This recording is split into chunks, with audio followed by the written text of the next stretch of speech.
Chapter 1. The Final Message. The floor of the Nebula's Edge dive bar stuck to Joe Quest's boots as he crossed it, decades of spilled drinks forming a kind of natural glue that had become a kind of signature in the bar. Joe made his way through the haze of collective breath from 17 various species to a booth where shadows conveniently covered the burn marks on his leather jacket. "You know what I like about this place, Boomer?" he said to the spherical drone that floated at his shoulder. The drone let out a gentle whirring hum prior to answering in its computerized male voice, saying that maybe it was the threat of tetanus looming large, the clients eager to trade reproductive organs for credits, or maybe the bartender still pissed over the Procyon 3 deal. Joe's lopsided grin spread across his face as he pushed a hand through his sand-blonde hair. He enjoyed the lovely anonymity of the outer rim where nobody cared who you were. Boomer wryly noted this was a positive, given the number of individuals actively working to kill Joe. Joe ignored the remarks, concentrating on the old datapad pulled from the inner pocket of his coat. The message was 3 standard days old, encrypted with a code he had not used in years. It had taken almost a full day to decrypt, and even now its ramifications were unthinkable. It was from Dr. Krell, an Arcturian archaeologist who had pulled Joe from the rubble of a temple 5 years before, which had imploded while it was under renovation. Afterward, they had gone their separate ways, Krell back to his books and Joe once more to tracking down historically significant objects through sketchy channels. The message was short but horrific. Coordinates to Terminus 4, a security code to what looked like a sealed vault, and a last line that had kept Joe awake since he'd gotten it. "The crystal exists, dying. This is my last transmission. You owe me 1 life, Joe Quest." Boomer asked if Joe was going to pursue this lead, as by calculations, Terminus 4 was experiencing core destabilization with planetary collapse imminent in the next 36 standard days. "Then we'd better hurry," said Joe, stowing the datapad. The drone served as a reminder of their economic status. Their ship, the Maverick, needed fuel cells that they could not obtain unless Joe turned photosynthetic overnight. Joe's eyes wandered down the other end of the bar, where a massive Ursidian was playing a high-stakes game of stellar dice, beefy fingers clenched on a pile of platinum credit chips. Joe was feeling lucky tonight, despite Boomer's remark that his good fortune was statistically unlikely, and his reminder that Joe's previous gaming outing had ended with their hasty withdrawal from the Rigelian expanse with several angry aliens in hot pursuit. This was different, Joe insisted. Krell had saved his life and never demanded anything in return, until now. And he was speaking of the Chronos Crystal, a myth rumored to warp time itself. The price was worth more than anything. If it was even possible at all, which Boomer quoted past experience to say was highly unlikely. "Krell wasn't given to myths or legends," Joe replied. "If the archaeologists said it was real, that meant something. Besides, they were dead broke. Blacklisted by the Guild after that incident with the Aldebaranian Governor's Collection, and the Maverick's hyperdrive couldn't withstand another jump without new stabilizer coils." Boomer summed up their bad luck in his dry tone. They were endangering their lives on a lifeless planet for an artifact that likely did not exist, as a response to a message from an academic who likely was dead, and while avoiding several factions. Joe grinned, patting the drone on its metallic casing and dubbing him the perpetual optimist. 3 hours later, with the Ursidian's credit chips securely in his pocket and a bruise developing on his left cheekbone, Joe headed for Docking Bay 17, where the Maverick waited. The ship appeared every bit as unseemly as her owner, a half-upgraded Talon-class interceptor with alternating hull plates and patches that told the story of many close calls. Boomer had listed the fuel cells as having arrived, but he believed their supplier had underpriced them because of a math mistake that someone more conscientious would feel obliged to rectify. "His error, screw him," Joe responded, boarding the ship and ordering Boomer to set course for Terminus 4 and plot a course for the Vega system to mislead authorities. As the engines of the Maverick roared to life, Joe pored over the sector maps, marking Terminus 4's lonely location on the fringes of mapped space. The planet had never been settled because of its volatile core and poisonous atmosphere, ideal for an ancient civilization to conceal their most valuable treasure. The Cronians, or so the legend goes, had mastered time 50 millennia ago and then mysteriously disappeared ever since. Historians dismissed most of them as myths, but certain artifacts discovered all over the galaxy indicated that there was a culture more advanced than any other in that era.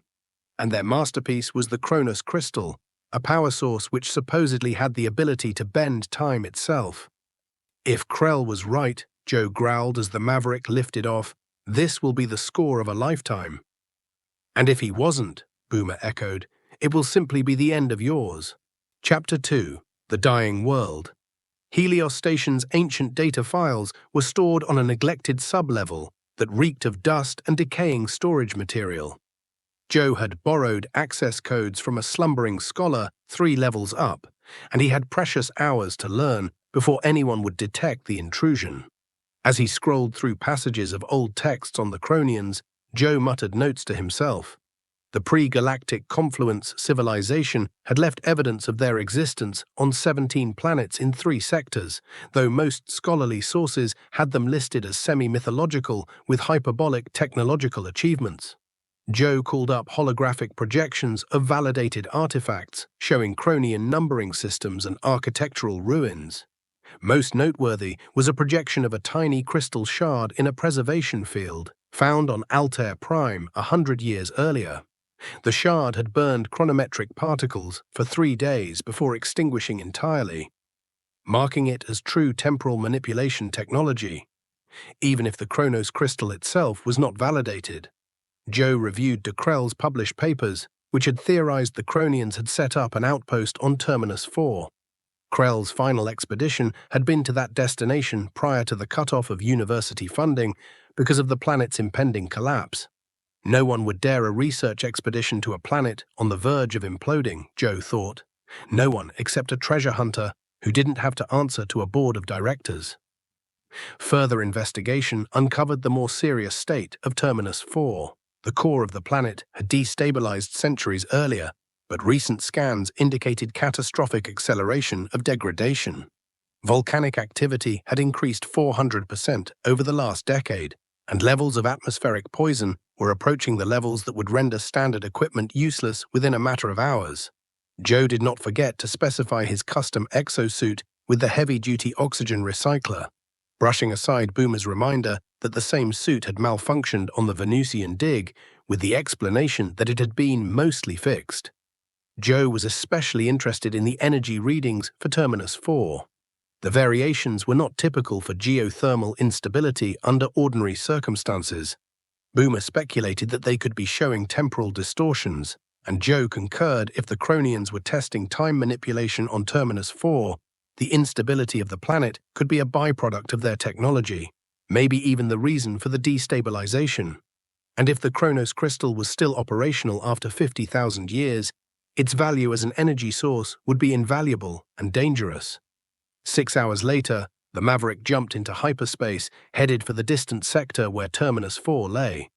Joe used the 3-day trip to ready his gear and learn about Cronian language and structures. Although he presented himself as a mere treasure hunter, Joe had acquired more practical knowledge of lost cultures than most professors with tenure. The Cronians spoke an elegant symbolic language of concentric circles and intersecting lines. He'd mastered the fundamentals years ago while working on another project. When questioned further about competition, Boomer stated that he had intercepted encrypted GPA transmissions when he was logged into the Helios mainframe. The Galactic Preservation Authority, known usually as the GPA, is an elite enforcement division dedicated to protecting archaeological sites and preventing artifact trafficking. Agent Tynar Venn had ordered an immediate response vessel for instant dispatch to the Outer Rim. Joe stopped at the name Venn, the very agent who had come close to apprehending them on Rigel 7. Boomer nodded that it was the same outstanding GPA agent, 26 successful artifact retrievals, and 17 busts of illegal archaeological operations. People like you mean, Joe reminded. I was trying discretion, but yes, said the drone. Joe conceded that Venn was a danger since she was intelligent, with the same ideas as them, but with the complete support of the GPA. Boomer also informed him that she held 2 doctorates in xenoarchaeology and ancient technologies, and Joe recalled dryly the modified stun baton that had almost inverted his nervous system the last time they met. When Joe asked about other problems, Boomer's optical sensors dimmed momentarily before responding with unconfirmed Xerak sightings in the sector. Joe's expression hardened, locked. Xerak was dead, he reassured himself. No one could have survived the cave-in on Altair, but the descriptions of a creature of his kind with enormous cybernetic implants confirmed that it existed. Joe did not complete the line of thinking about what would have happened if the reptilian bounty hunter had survived their previous confrontation in the collapsing mineshaft, when Joe had ignited an explosive charge that slammed tons of rock between them. The Maverick fell out of hyperspace on the outer edge of the terminus system, and there was nothing. A desolate stretch of space, no merchant traffic, no colonies, just a dying star and its doomed planets. Terminus 4 seethed in the darkness like an open wound, its once blue sky now roiled with toxic yellow clouds through which the angry red glow of volcanism was visible even in orbit. "Charming vacation spot," Joe muttered as he guided the ship into high orbit. Boomer blamed surface instability on critical, off-the-scale tectonic activity and an atmosphere filled with sulfur dioxide, hydrogen sulfide, and some unknown compounds. When Joe inquired about man-made structures, the drone experienced heavy interference but found a ruin complex in the northern hemisphere with anomalous energy patterns. Joe went through the readings, a grin gradually spreading across his face as he recognized patterns that perfectly correlated with Chronian artifacts. Krell had been right after all. Boomer continued, saying that sensors had picked up 2 additional ships in orbit, one with GPA configurations and one with an unknown configuration but heavily armed, waiting on the other side of the planet. "Ven," Joe replied forebodingly, engaging the Maverick's stealth modes, yet another costly feature that had him dining on artificial protein for months. Joe charted a descent course that would keep them hidden from the other ships by the planet's magnetic field. As the Maverick descended, he couldn't rid himself of the notion that this job wouldn't be like any he'd ever done. The Chronos Crystal wasn't another pricey relic. It was control over the most basic force in the universe. Time itself was waiting to be claimed. Chapter 3: Hunters and Guardians. Agent Tinar Ven stood rigid before the view screen of the GPA enforcement vessel Arbiter, her stance as sharp as her charcoal uniform. While she seemed to be studying the wild surface of Terminus 4, her mind catalogued the latest intelligence reports in systematic order. Orbital scans had confirmed energy signatures consistent with Chronian technology, she said to the assemblage, coalescing in a complex of ruins at coordinates that appeared on the holographic map she activated, a 3-dimensional model of a sprawling structure half buried beneath the silt and debris of a long-dead volcano. The atmospheric composition would rust standard equipment into scrap in a matter of hours, she continued, explaining that their exosuits had been radically altered with tri-layer protection and upgraded oxygen recyclers. One of her agents, a Taurian with key regulation-trimmed horns, broke off to report temporal irregularities in the energy readings, registering localized chronometric particles. There was no surprise, Ven admitted. It had been theoretically possible, but unconfirmed until now, at the hands of the Chronians, who manipulated time fields. She swung around to her team of 5 specialists, stressing that they were about to verify technology that, if abused, could destabilize any corner of civilized space. The mission: to secure any artifacts, particularly the theorized Chronos Crystal, and preserve them for proper study in a controlled setting. His second-in-command, a human male with a cybernetic adaptation coursing armored around his left eye, continued with intelligence that suggested they weren't the only ones interested. Joe Quests was 5 days ago at Helios Station, accessing files he shouldn't have on Chronian technology and Terminus 4. Ven's expression shifted almost imperceptibly at the mention of Quest, who she described as resourceful and surprisingly knowledgeable for a common thief. He would try to salvage whichever artifacts he could to sell privately. Her second-in-command took note that the man had escaped capture 17 times, a hint of admiration in his voice. 18, Ven coldly corrected, directing Chapman to bring Quest in alive, as whatever he knew could potentially be useful in the artifact authentication process. As her team dispersed, Ven stayed near the view screen, her gaze narrowing as a brief energy spike registered in the planet's magnetic field. It might have been an atmospheric phenomenon, courtesy of Terminus 4's instability, or it might have been another ship at stealth entry. "You are already here, Quest, are you not?" she murmured. Always one step ahead. On the troubled planet's curved horizon, another informant tracked the same energy fluctuation with far superior technology. Zirak, his scaled skin a mottled green-gray, stretched over powerful muscles and an exoskeleton reinforced with metallic components, stood 7 feet tall. The right half of his body glistened with advanced cybernetics, a deadly husk of sleek circuitry that throbbed with lethargy. Where once had been a right eye, now a red optical implant constantly analyzed and recorded his surroundings. "Target signature acquired," he rumbled, his voice lower and more rumbling than it had been before the mechanical synthesizer patched up his shredded vocal cords. 97% chance, the Maverick. His ship, the Predator, was a custom ship made for one reason and one reason only: hunting. Its weapon systems were illegal in civilized space, and its tracking systems were above and beyond anything short of a military-grade set. And the last 3 years since his near death on Altair had been focused on one thing: locating Joe Quest. With a grunt, Zirak extended his cybernetic arm. Compartments in the limb unfolded to display weapons integrated into the appendage: plasma cutter and a dart launcher filled with neurotoxins, retractable blades honed from sardonyx steel. And he hissed the name, Quest, a name that was imbued with the sting of painful, endless surgeries and humiliating rehabilitation. The memory of being pinned, pulverized, and consigned to oblivion seared in his mind like plasma fire. For months, the bounty hunter had followed rumors of the Chronos Crystal, aware that it would eventually lure Quest into the open. Zirak's organic hand traced a scar that stretched from his jaw to the chest, his only injury of choice not surgically erased. A reminder. "The crystal is secondary," he said to his ship's AI. "Quest is the primary target. Prepare landing sequence. Deploy in pursuit formation."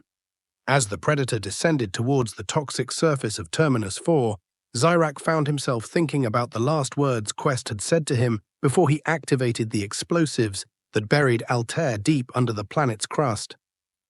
"Nothing personal, Lizard, just business." The mechanical eye of Zirak brightened. "This is very personal." The Maverick shuddered violently as it forced its way through Terminus 4's turbulent atmosphere. Volcanic ash pounded on the viewport, and lightning from unnatural electrical storms popped around the hull. "Atmospheric entry complete," said Boomer. "Even if survived, would be more accurate."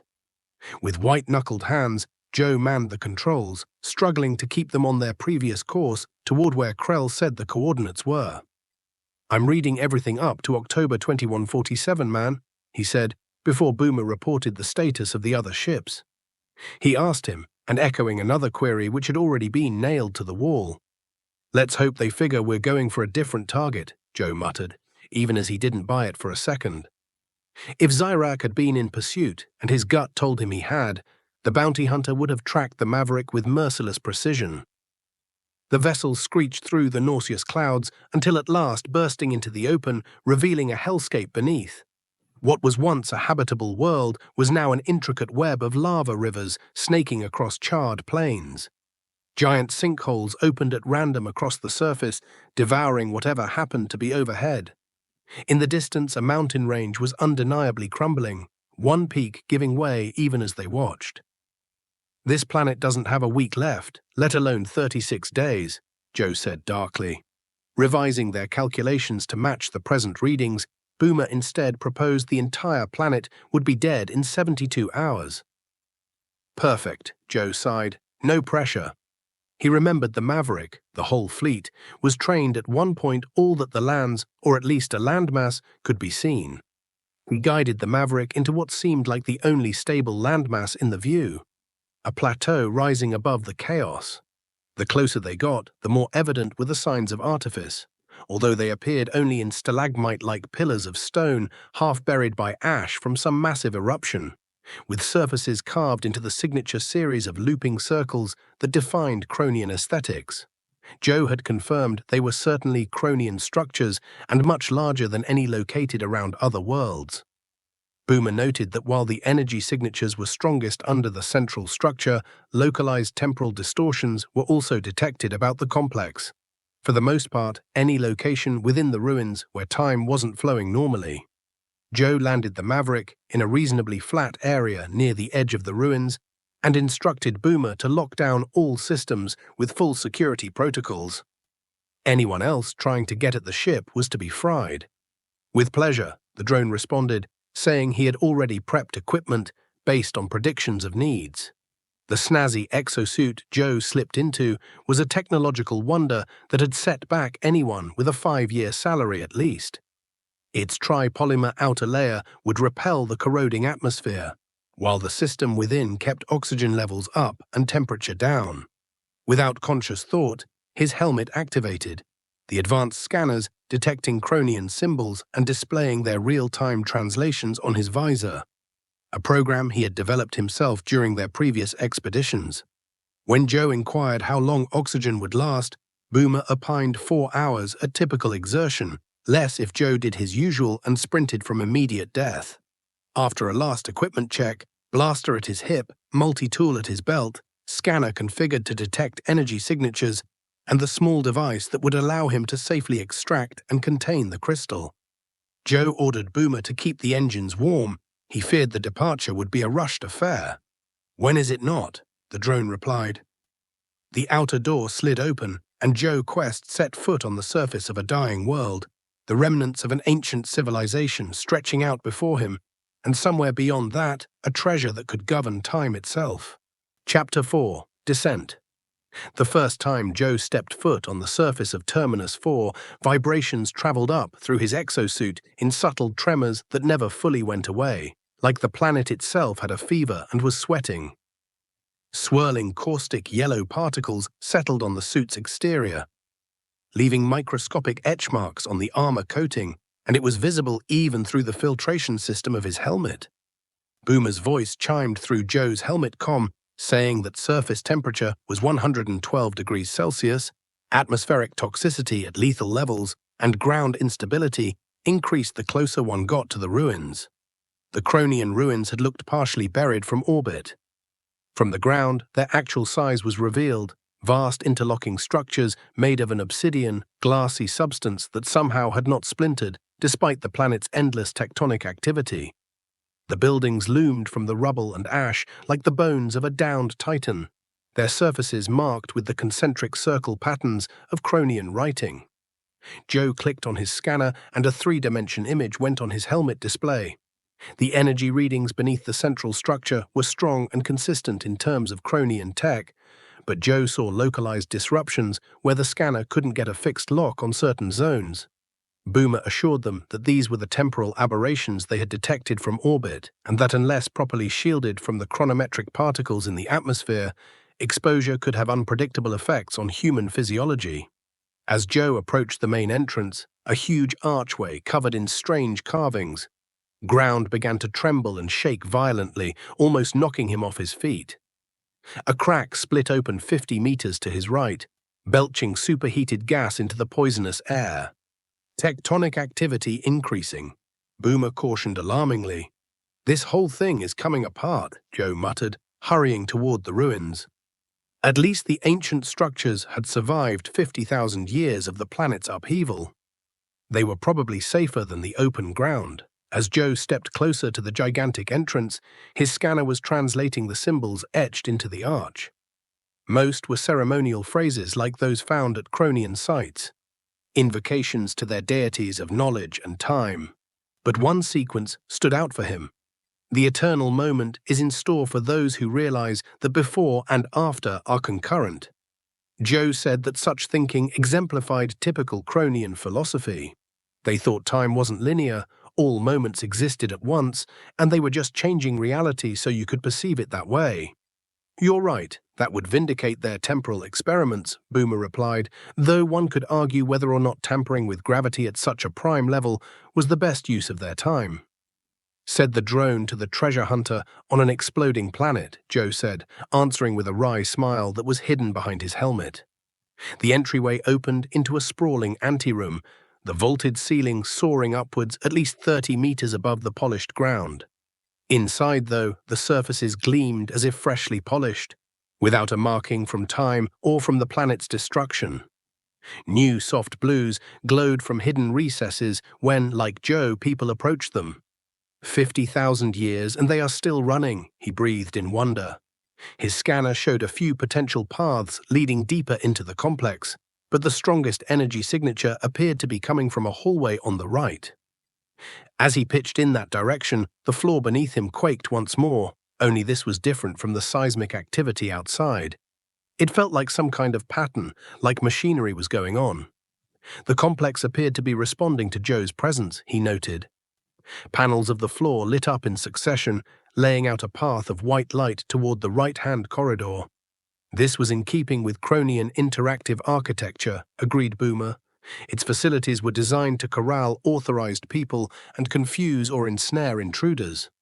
The passage sloped downward at a shallow angle, going farther down underground. Detailed accounts of this history bizarrely detailed the Chronians' accomplishments in ornate glyphs and script emblazoned on the wall. Every so often, Joe would pause, allowing his scanner to translate especially interesting passages. The Grand Synchronization Course, all soul systems harmonized with the time flow. The Infinite Council sees the solar degradation. Nexus chamber construction approved. They knew, Joe realized. They knew their sun was burning out. And that is what they built this facility for. An incoming craft meant for ramming registered on Joe's comm system. It was accompanied by a different voice saying, "Incoming ship on attack trajectory." Joe darted to collect firm identification. The configuration was consistent with the unknown vessel they'd seen from orbit that was now settling down about 800 meters from the Maverick, Boomer reported.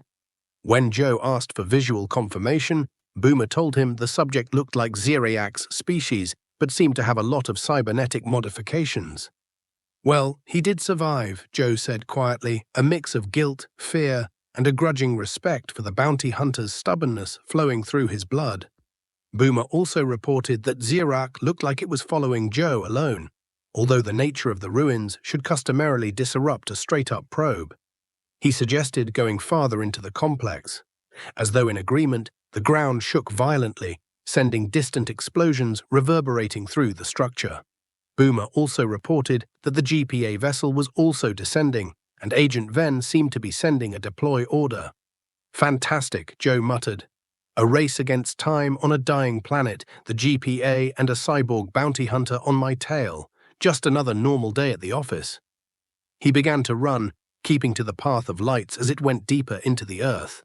The corridor eventually led to a second chamber, smaller than the entrance hall, but just as daunting. The Chronian technology became more apparent here. Floating crystal spheres orbited a central pedestal, each housing what looked to be miniature galaxies or star systems. A cosmological observatory, Joe breathed, momentarily distracted from his pursuit. They weren't just mapping spatial coordinates, they were mapping temporal coordinates. The translation function of his scanner had trouble with the complex symbols that surrounded the display, but fragments came through. Temporal nexus established. Synchronization between past, present, future validated. Council authorizes final phase of Ascension Protocol. Joe speculated aloud what Ascension Protocol might refer to, but his thought was interrupted by a violent shake that rattled the ceiling, and small rock debris fell from it. In contrast to the outside structures, the interior parts were more vulnerable to damage. A wide portion of decorative paneling fell to the floor meters away from where he stood. It was becoming increasingly unstable, Boomer warned. The old orders of planetary stability going down exponentially.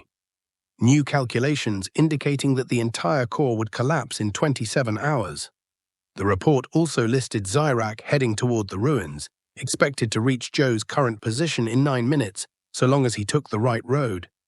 Joe looked at the 3 corridors radiating from the observatory chamber, all vanishing into the dark. His scanner showed that the strongest energy signature was emanating from the central passage, which sloped at a sharper angle than the last corridor. It's time to move, he decided, making for the central passage. The crystal has waited 50,000 years. It'll wait a few more minutes while I put a bit of distance between myself and our scaly friend." Joe walked away down the darkened hallway, and the floating spheres in the observatory picked up speed, their swirling galaxies turning at odd angles. The Chronian facility, long silent, was coming fully awake, no longer isolated after a millennium of solitude, now responding to the presence of visitors. And deep below, in grooves where the planetary core churned with virulent energy, something ancient stirred. It was a power that had warped time itself to suit its needs, lying dormant until someone claimed it again. Chapter 5. First Steps. The main tunnel went deeper into the planet's turbulent crust, lit panels blazing to life as he went. The air inside his exosuit grew progressively heavier, the oxygen recycler straining to keep pace. With every step, he descended from the surface and ever closer to whatever source of power had kept the complex's systems running after 50 millennia. When Joe inquired how it looked topside, Boomer replied that things were deteriorating rapidly. With 3 new fissures opened in a 500-meter radius from the Maverick. Zirak was about 7 minutes behind Joe, infiltrating the ruins, with the GPA team deploying from their landing site to the east, 2 kilometers. "And time is waking," Joe muttered, literally and figuratively. The passage expanded suddenly, opening into a circular chamber with an airy domed ceiling. This room, unlike the others, bore signs of damage. A crevice coursed along one wall, and sections of the floor had buckled upward. But what drew Joe in was the centerpiece, a pool of something that looked like liquid metal, rippling without any visible disturbance. Boomer said the results were inconclusive when Joe asked for scanner analysis. The material was not similar to anything in the known periodic table, and it was releasing chronometric particles in an amount indicating possible temporal instability. Joe walked around the pool and saw Chronian symbols carved around its edge. His program translated them: reflection chamber, observe past, future, potential. Step not into the flow. It's some sort of viewing portal, he realized. They used it to view alternate time streams. Joe leaned closer to the silvery surface, overcoming his caution out of curiosity. The liquid metal rippled more, then froze completely, mirror smooth. For a moment, Joe saw only the reflection of his visor, then the image changed. The surface revealed the same intact chamber, but with no signs of damage. Shapes glided across the surface of the pool, lithe, tall forms with skin that glimmered in shades of aqua, silver and gold as they communicated with one another. They had long heads with big, compound eyes that appeared to take in several perspectives at once. Chronians, Joe muttered, mesmerized. Actual Chronians. He had seen them move around the pool in some kind of a ceremony, but he thought that they were unaware of him and his observation. One lifted above it a crystalline object, effusing blue-white energies. A multifaceted gem, the size of a human fist. "The crystal," Joe breathed. "They're harnessing the crystal to fuel whatever this is." The vision changed without warning again. Now Joe saw the chamber ruined, much worse than what it was now. The roof had completely collapsed, and lava flowed down from above. A person in an exosuit very similar to his was backing up from the surging flow, holding something that glowed with the same blue-white light. With a jolt, Joe recognized himself in the vision, or some version of himself, apparently having obtained the crystal but caught in the planet's final collapse. He recoiled from the pool, heart racing, and turned to Boomer, asking if he had seen that. Joe managed to broadcast a message back to the drone that he had detected an unusual spike of energy. But he needed to know what Joe found. Before Joe could respond, the liquid metal started violently bubbling. It columned up in the surface, stretching up toward the ceiling, before shifting and twisting itself together in the rough shape of a human silhouette. "Visitor," said a voice that wasn't quite audible in the chamber, but there all the same, in Joe's head. "You desire the heart of Chronos." Joe nodded uncertainly, hand reaching toward his blaster by reflex, as he asked who was on the line. It tilted what passed for its head, and identified itself as the Guardian, the final remnant of those who succeeded in ascending. It added that Joe wasn't the first to come looking for their creation, Many had come, all had failed. When Joe nearly asked how they had gone wrong, the Guardian answered cryptically, "Time is not a power to take charge of. It is to be understood. To those who desired power, you met only your end, or rather, your beginning, sometimes both at once." A violent jolt rocked the chamber, sending debris raining down from the ceiling. "Well done," the Guardian said, undisturbed by the destruction. "This shell hath fulfilled its purpose. It was but a final step in completion of the cycle. The heart doth call to lay claim before the final moment." When Joe asked where the crystal was, the Guardian's form seemed to lose cohesion, the liquid metal flowing back into the pool. "Follow the path. Not everyone who walks it makes it to the end. Time reveals the worthy." As the shape slumped back into the pool, the quicksilver spewed forth once more in 4 torrents, rushing towards each of the exit tunnels. 3 trickled lazily, but the 4th, for the passageway on the far left, flowed with intent and vanished into the gloom. "I'm going to take that as a cue," Joe announced, gingerly stepping across the retracting metal to make his way to the referenced passage. Boomer broke in with a rare note of urgency that suggested the situation was actually rather dire. Zirac, he said, had reached the observatory chamber and would arrive at Joe's position in about 3 minutes. On top of that, he sensed a new time anomaly developing in the area. At that moment, the air in front of Joe started to shimmer. In the center of the chamber, a 2-meter-wide sphere of distorted space appeared, its surface undulating like oil on water. Inside, Joe could catch glimpses of scenes, the chamber as it was, as it is, and as it would be, all layered one upon the other. A time bubble, he understood, slowly backing away, a sort of localized distortion in the time stream. The bubble throbbed, expanding a bit, then shrinking. Inside of it, Joe watched dust motes floating in mid-air, as though time had ceased altogether or had slowed so much as to be unnoticeable. Boomer said bluntly that holding position was a bad idea, the anomaly seeming both unstable and expansive in the same instant. Joe didn't wait for a second invitation. He turned into the left passage, moving quickly but cautiously. When he got to the entrance, he turned back to see the time bubble growing to fill the whole pool. Trapped behind its warped outline, the liquid metal solidified as it rippled across the surface, suspended in the instant, which could last seconds or centuries. The new passage sloped down more steeply than its predecessor, the walls carved with a succession of ever more complex Cronian symbols that his translator had difficulty keeping up with. The light here was dimmer, which forced Joe to turn on his suit's external lights. He'd covered maybe 100 meters when Boomer sounded the alarm for movement in the passageway behind him. Zirac had stepped into the reflection chamber. Joe picked up his pace, rounding a corner in the hall, and came to a sudden stop.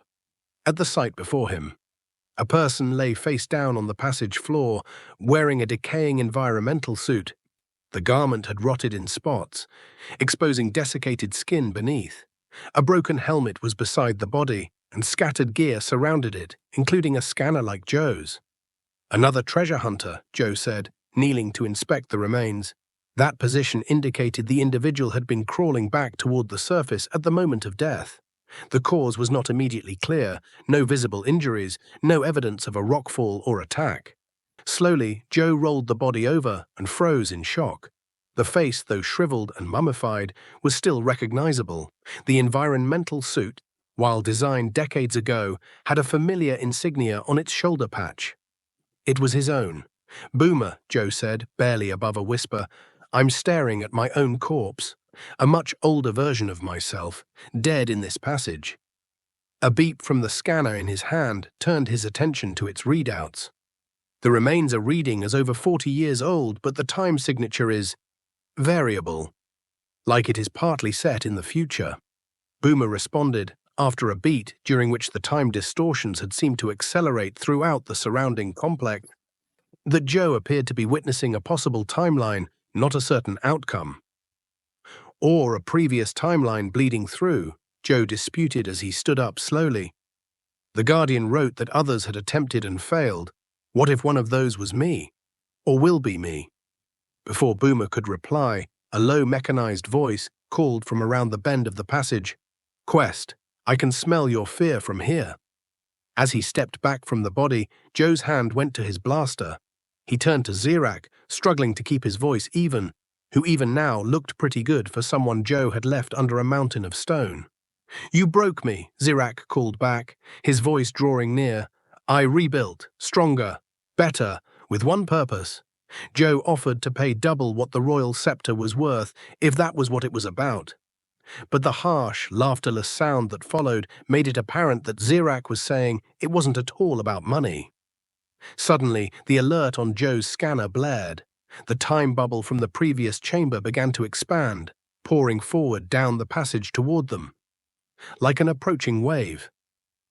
If it made the spot where Zirak was most likely standing, it would have trapped the bounty hunter in a stilled moment of time, but it was also coming up behind Joe, having somehow flowed along a separate passage to encircle. Joe shouted frantically to Zirak about the temporal anomaly sweeping through the passages. If it caught either of them, they'd be stranded outside normal time. They needed to move. After a pause, Zirak had asked if this was another trick, demanding to know if Joe thought him still that gullible. "If you don't believe me, scan for chronometric particles," said Joe, backing still farther down the passageway, away from both Zirak and the oncoming anomaly. "This whole place is falling apart, not just physically but temporally. We'll settle our differences after we get out of here." His scanner picked up the anomaly heading inexorably from both sides, and the only remaining option was a little side passage he hadn't noted before, hardly wide enough to crawl through.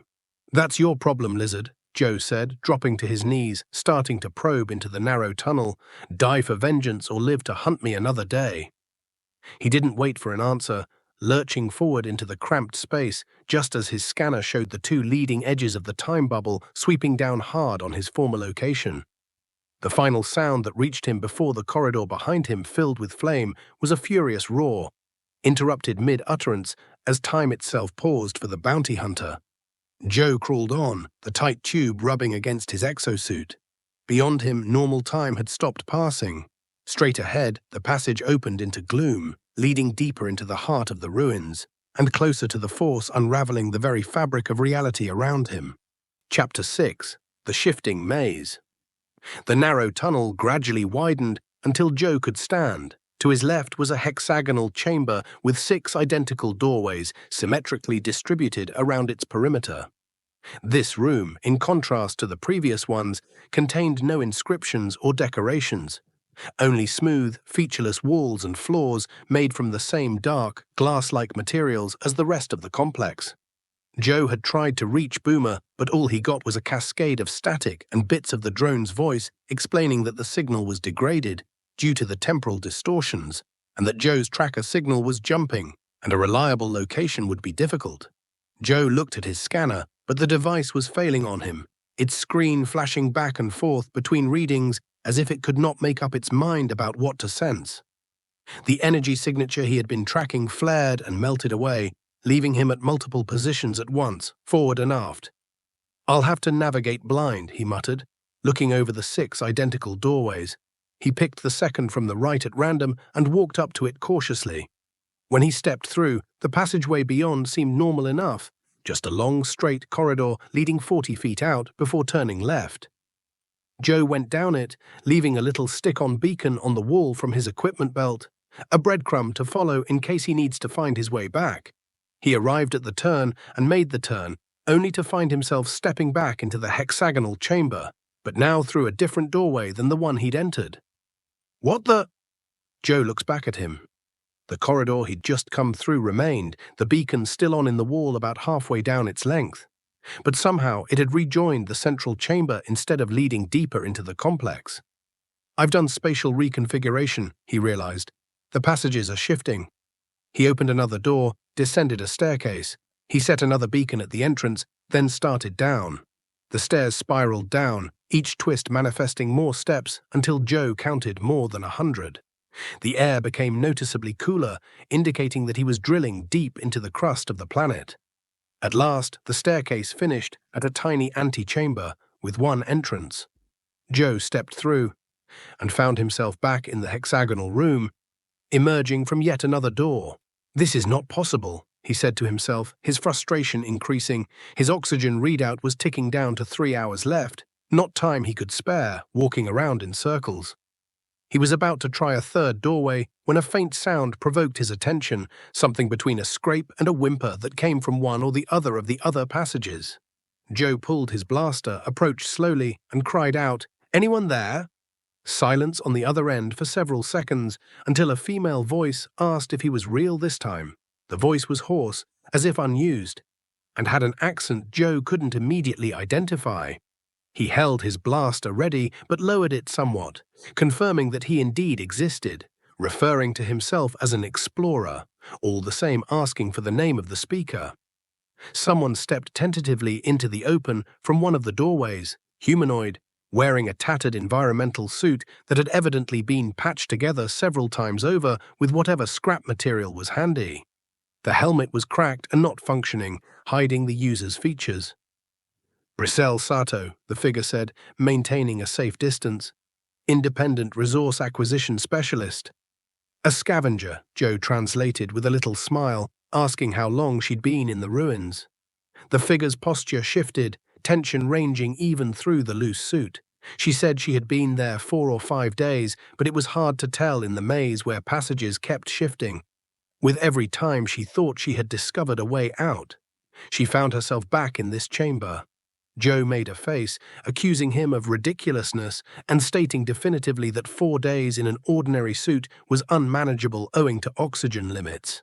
It was so they could let in air, Brisel answered defensively.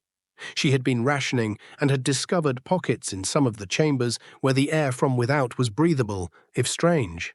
When Joe asked her when she had entered the ruins, she immediately responded, Stardate 3079.6, and added that she'd been contracted to recover tech samples from some of the outer chambers. But the quakes had collapsed the route she'd taken out. Joe felt a shiver. He perished to tell her that today was Stardate 3286.2. Brisel went extremely still before claiming it was impossible. She had looked at her chronometer during every rest cycle. It was only 4 days. "In here time doesn't flow normally," Joe explained kindly. "We believe you were trapped in some sort of dilation field. What feels like days to you has been years out there." Brisel stumbled back against the wall, gasping through her ruined helmet as the significance settled in. Her daughter had been 3 when she left, now she would be 9. Joe paused for a moment, eyeing her more closely. It was worn, but he could see she kept her equipment well maintained in keeping with her adaptive nature. Different tools and devices had been jury-rigged on the outside, some of Chronian design, indicating she'd been scavenging tech from the ruins to stay alive. "I've got to get home," Brisel finally said, her tone more stable. "My family thinks I'm dead." You know the way out?" Joe confessed that he really didn't know the exit, explaining that he was searching for the Chronos Crystal, and once he did, he would leave before the planet ripped itself in half, which was happening sooner than expected. He invited her to join him. "The crystal?" Brisel sat up straighter, her demeanor shifting. "The big blue-white gem? I've seen it." Joe's pulse began to race, and he asked where, and Brisel explained that it was in a vault in the center of the complex, far beyond the Guardian chamber, with the crystal frozen in some sort of energy field. So she hadn't yet gotten close, not with active security systems. Joe asked skeptically how she could get to the vault but not go out. Brisel waved around the hexagonal room, illustrating this nexus was the issue. The passage's links re-established, but kept reconfiguring. Some led deeper, some back to square one. It was as if thinking. Mike was trying to figure out how to move the ruined space. Almost as if to underscore her point, a low rumble ran through the chamber. There was a trembling of the floor, and, for a disorienting moment, the room seemed to be rotating a little, the doorways shifting position. When Joe wondered whether this was another earthquake, Brisel told him that it was the complex shifting again, and the routes would be different now. When the movement ceased, the doorways looked the same as they had before, but Joe figured she was correct that the places they led to had changed. He wanted to know how she traversed this labyrinth, since she said she saw the crystal. After a brief hesitation, Brisel dug into a pouch tied securely at her waist, pulling out a small device Joe had never seen before. It looked like a compass, but where the needle should have been, It had been replaced with a droplet of the same liquid metal he had found in the reflection chamber. She explained she had discovered in one of the outer rooms, and it reacted to whoever it was that was holding it, somehow. If you focused on where you wanted to go, the droplet followed you there. It didn't always work, and paths occasionally changed too fast for it to help, but it was better than nothing. Joe examined the device and requested to hold it. Brizzell had just handed it to him, and it concentrated his thoughts on the crystal vault that she had described. The bead of liquid metal trembled and oozed toward one of the doorways, the fifth from his current position. "It works," he said, astonished. "You are conditioned on information until October of 2047. They talked about it, but I've never seen a working example." Brizzell was surprised he had heard of the Chronians. Joe said it was his business to know about ancient civilizations, especially those that had left useful artifacts. Brizzell stiffened a bit as she realized he was a treasure hunter. "I like professional acquirer of historically significant items." Joe said this with the wide smile she couldn't see through his helmet. "But yes, essentially." Incredulously, she asked whether he would deliver the crystal to a museum for study, and Joe replied truthfully he would deliver it to whoever could pay what it was worth. But first they had to get to it, then escape the planet before it blew up, imploded, or ripped itself into another dimension. After a few moments of silence, Brizzell nodded. If he could get them out alive, she didn't care what he did with the crystal. All she wanted was to see her daughter again. As they sealed their deal with a handshake, another tremor shook the chamber, fiercer than the first.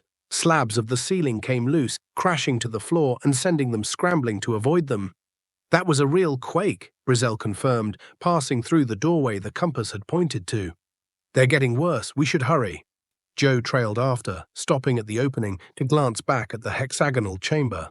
Going on a hunch, he had turned on the recording function on his helmet, logging a full scan of the room and all 6 doorways. When Brizzell wanted to know what he was doing, Joe explained that he was testing a theory, trying to find out if he could use technology to outwit whatever intelligence was running the maze. They both descended down the chosen corridor, a path that twisted and turned in an apparently random assortment of angles. This passage, in contrast with the former ones, had suffered damage, cracks in its walls and floors, circuitry exposed, bursting with blue-white light. They sometimes passed chambers of some kind which contained Chronian artifacts and technology, most of them obviously monitoring stations. As they went further into the complex, Brizzell continued, they discovered more equipment. The Chronians had been recording something, energy readings, temporal fluctuations, as though they were running some grand experiment. "Or getting ready for something," Joe said, studying a console that still showed scrolling Chronian symbols. His translator spewed out fragments. Nexus stabilization at 87%, temporal synchronization proceeding, preparation for ascension. Joe said the records referred multiple times to an ascension protocol and asked Brizzell if she knew what it referred to. She shook her head and said she'd seen the term but was unable to translate it. Joe admitted he wasn't sure either, but whatever they were planning needed immense power, probably the crystal they were after. They moved on through successively deteriorating areas of the complex, taking their way past half-collapsed hallways and rooms in which the floors had warped upward under tectonic pressure. At times they were compelled to turn around when corridors ended in cave-ins or extreme structural collapse. After what seemed like an eternity, they entered a huge round room that took Joe's breath away for a moment. The ceiling rose at least 100 meters above her head into a perfect dome. The walls were lined with what seemed to be stasis chambers, thousands of them, evenly spaced from floor to ceiling in concentric circles. Inside each was the shadowy outline of a Chronian, suspended in animation. "The preservation chamber," Brizzell whispered in awe. She'd found it a time or two before, but her next path had taken her back to the Nexus, not ahead. Joe walked up to one of the pods, brushed some dust from its clear face. The Chronian within was untouched, the iridescent skin still shifting through colors so subtly only the eye of a master could see the patterns after all these eons in stasis. "They're not dead," he saw when he checked his scanner. "These stasis fields remain in effect. They're in some state of suspended animation, When Brizzell wanted to know if this was true for all of them, Joe nodded slowly, trying to work out what that meant. An entire species kept alive for 50,000 years. But why? What were they waiting for? "We'll do it," Brizzell said, and before she could explain what she meant, a new quake ripped through the chamber, stronger than any they had felt until now. Several of the stasis pods high above broke free from their mountings, falling to the floor and shattering upon landing. The Chronian bodies inside crumbled to dust when they met the air. The pattern of their dissolution implying, rather than a lack of decay, accelerated decay, as if time was busy catching up with them all at once. "We have to keep going," Joe said as he glanced at the compass in Brizzell's hand. "Which way to the crystal?" The droplet of liquid metal flowed towards an archway at the opposite end of the chamber.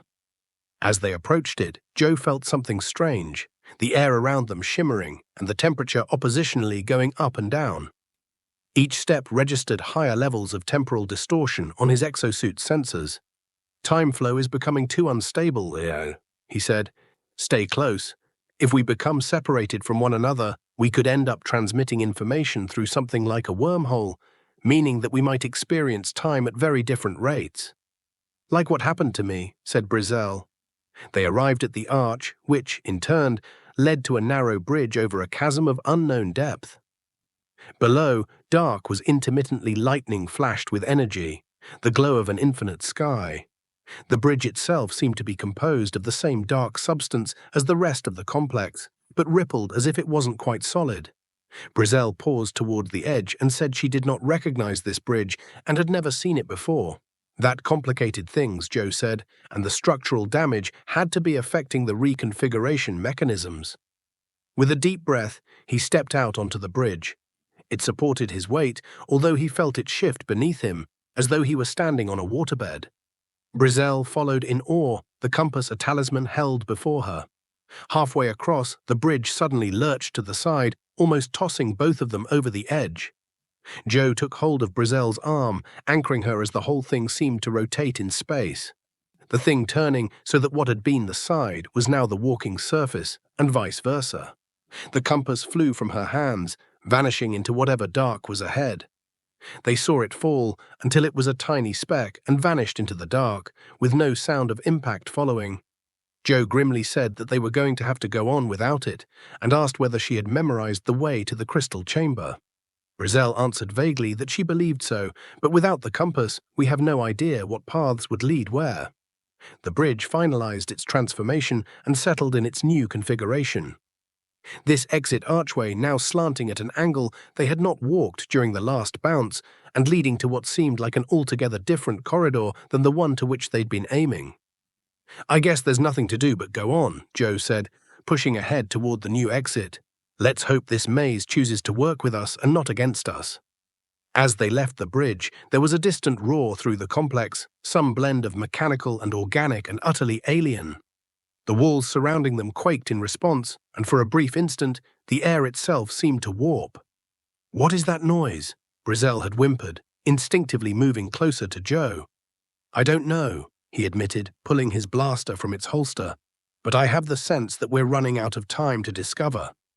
The passage that lay ahead, detached, dropped downwards, further into the dying planet's crust, still deeper into the heart of the Chronian devastation, and it took them ever closer to the source of power that had brought Joe across the stars to this dead world. Whether that power would be salvation or destruction remained to be seen. Chapter 7, Ghostly Echoes. The passage past the bridge dropped at a sharper angle than the earlier corridors, and Joe and Brizzell had to grip the walls to keep from sliding. The smooth, glassy material is now yielding to rougher stone, suggesting that they have gone beyond the typically carefully constructed reaches of the complex into more hastily excavated territory.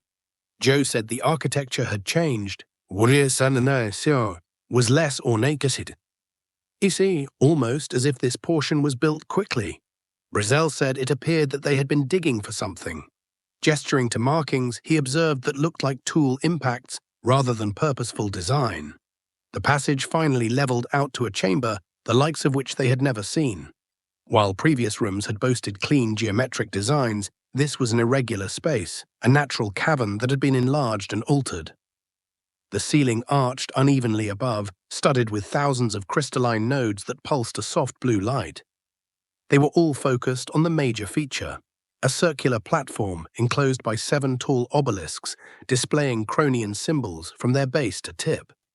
An intricate construction of interlocking rings slowly rotated about the sphere of writhing power, all of them contained within the platform. When Brizzell whispered the question, "What's it?" with a soft breath, Joe checked his scanner, which choked on readable results. He theorized it was some sort of recording device with an energy signature similar to that of data storage systems found elsewhere in other Chronian ruins, but much more powerful. The moment they entered the platform, the device reacted to their presence. The rotating rings spun faster, and the sphere at the core swelled abruptly, plunging them into a sphere of blue-white light. Joe automatically went for his blaster, but the instant he went for it, the light coalesced into 3-dimensional images swirling around them in space. They were in the same chamber, but different figures. The harsh surfaces had become smooth and polished, and the nodes in the ceiling shone with even brilliance. Not a rhythm of fades and bursts. The recording device was gone, and in its place stood a group of Chronians, at least 20 of the tall, iridescent beings, all standing in a semicircle around what must have been their leader. The leader began, his voice a choral weave of tones that Joe's translator read as, "Final preparations complete. The sun decays at a rate faster than previously estimated. We might have 3 cycles, at most, before the level of radiation makes the surface unlivable." Another Chronian chimed in that only more time was needed to complete the ascension protocol. Yet the temporal matrices were stable, the destination coordinates still uncertain. "Destination coordinates," Joe murmured. "They were going to go somewhere, or somewhen." The leader waved, and the air in front of it shimmered and coalesced into a complex 3-dimensional diagram, which Joe recognized as basically a star chart. But instead of bright points of light, there were additional symbols indicating what could only be temporal coordinates. "It's these parameters the crystal has been calibrated against," the leader continued. "It will generate a stable way through to the selected time period. Our people will sleep until we waken in a new age, where our sun is young once more." Joe and Brizzell exchanged looks through their helmets, not understanding that the Chronians weren't attempting to escape to another planet, but to another time. The holographic tableau changed to later that same chamber. Now the Chronians had moved with haste, their normally slow bodies moving quickly and ungracefully. The head guy talked to a smaller group, announcing that solar flares had begun and had penetrated the outer shields into radiation. They also needed to pick up the pace of their timeline, moving the crystal to the central vault and putting every citizen into stasis. In one cycle, the great journey had to begin. Then the scene changed again, to a shot of just the leader and 2 aides. They faced a pedestal upon which lay the Chronos Crystal, an approximately human head-sized, multifaceted crystal that undulated internally with blue-white flame. One aide said the final calibrations were finished, but they had found an outlier. The crystal's temporal field was playing with a pre-existing fracture in the time stream, one not of their own making. The leader's iridescent skin darkened, perhaps with concern, as it asked what had happened. There was a weakness in the fabric of time at particular coordinates, the assistant explained, and it produced another diagram. It hadn't registered on their instruments until after the crystal had reached full power. The break seemed natural but tenuous. According to their calculations, there would be an exponential growth of the fracture if the crystal was removed from its position. The leader inquired if it could be repaired, to which the assistant replied theoretically yes. The crystal itself could be employed to permanently seal the fracture, but to do so would mean putting aside their planned journey, sealing their species' fate of extinction. The leader paused for several moments before announcing that they had a responsibility to the universe beyond their own survival. They should devise alternative protocols. They could not be transported, as the crystal, if the fracture endangered broader temporal stability, had to be used to seal it. The answer would mean that yes, the second assistant started to test. The leader cut in. "I know what that means. I know what that means." Now the needs of all existence took precedence over the needs of their civilization, but they had hoped such a sacrifice would become unnecessary. The holographic image faded away, its blue-white light retracting back into the recording device's central sphere. Joe and Brizzell silently stared at each other for what seemed an eternity. The Chronians had intended to go back to when their sun was still stable, but found themselves at a natural temporal fracture instead, Brizzell relayed. Joe nodded, then added that they had presumably realized their technology might be making it more unstable, and were even thinking about giving up their own escape plan in an effort to prevent a bigger catastrophe. When Brizzell inquired whether they had utilized the crystal to seal the fracture rather than escape, Joe explained that they most likely did not, considering the thousands of Chronians that they saw kept in a state of suspended animation that were in the preservation chamber. If they planned on sacrificing themselves, they wouldn't have put their entire population into stasis. Another tremor rattled the chamber loose dust and tiny bits of the ceiling. The rings on the recording device slowed for a second and then continued turning. Joe felt there should be even more recordings in this archive that could shed some light on what happened next. He found what seemed like a control panel at the foot of one obelisk. He knew the symbols well enough for his translator to pass them, but their exact ordering indicated a sophisticated interfacing system. After a few tries, he was able to trigger a new pattern. The blue-white light clung to them once more, solidifying into a new tableau. Now they were witnessing the central vault, a vast room dominated by a complex apparatus at its center. The Chronos crystal floated there, suspended by unseen forces, constantly turning, lighting shimmering fractally around its edges. This time, the leader stood before the crystal, alone. It set its elongated hands on two control surfaces, making the mechanism pulse with vitality. The invisible light turned inwards, towards the center of the crystal, and it grew stronger and more unbearable. "Final sequence, log entry," sounded the leader's voice. "The Ascension Protocol has been activated. Our folk sleep in stasis awaiting transport through the time stream. The crystal contains our destination's temporal coordinates 50,000 years ago, before our sun prematurely began to collapse." The driver switched to another control panel, insisting repeating that their fears had been validated. The fissure of time had widened. Their instruments had picked up catastrophic instability developing across this sector of space. Were they to continue with their crusade, the fracture would no longer remain contained. Reality itself would unravel along multiple stellar systems. The Chronian's skin rippled with something that could have been emotion, as it said it had come to the only decision possible. The crystal would be used to contain the fracture instead of transporting their people. This would mean recalibrating the temporal matrices and an alternate deployment protocol. The leader twisted controls on the panel, and the mechanism around the crystal reconfigured. The containment field had been adapted to keep the crystal in absolute suspension between time streams. It would function like a cap, preventing the fracture from growing. Their people, of course, would remain in stasis themselves, preserved but not awakened, custodians of a power so volatile it could not be physically extracted. The Chronian paused, gazing directly at the recording device as if conscious of later observers. To anyone who may come upon this archive, the crystal must be kept within its containment field. Penetrating it will free the temporal rift it has contained for centuries. The resulting temporal catastrophe would resonate out into the surrounding space-time, wiping entire civilizations from history like they never existed, and the very flow of time falling apart. The scene transitioned one last time to reveal the leader arming a series of defenses across the complex. "I have activated the Guardian protocols. The ruins themselves will reprogram themselves to deny access. Intruder deterrent programming includes time distortions in the defensive matrix. The only one who really knows the nature of our technology and the responsibility that comes with it will be able to reach the central vault." The Chronian peered again at the recording device. "This is the final entry. Now I go to join my people in their eternal sleep, keepers of a power we made, but through folly could never master." The holographic image flickered, then vanished, leaving Joe and Brizzell alone in the dimly lit chamber as the recording device slowly shut down in front of them. Brizzell mused that that was what accounted for the Chronians not getting away. They stayed behind to repair the fracture rather than save their sorry butts. The implications raced through Joe's mind. For 50,000 years, the crystal had held this temporal fracture at bay. If they eliminated it, they may have risked releasing a catastrophe that could destabilize time through several systems.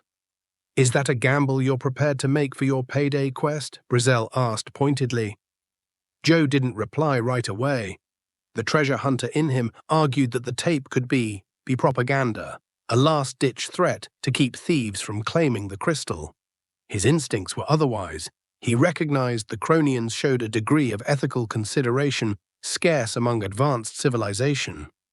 They had given up their own safety for the sake of others. Eventually, he responded that they would have to see for themselves. If the crystal was indeed containing a temporal fracture, removing it would be catastrophically irresponsible. But they had yet to alternate to the central vault to see which was the truth. A second violent jolt rocked the chamber, powerful enough to crack one of the obelisks, which broke loose and crashed to the ground. A high-pitched whine came from the recording device, then it went completely dark. "The planet is going to hell faster and faster," Joe said, reading his oxygen, "just more than an hour to go. We need to move." Brizzell told her that she believed she would be able to find the way to the central vault from here. It was not far away, though heavily defended. The Chronians evidently did not want anyone coming to the crystal.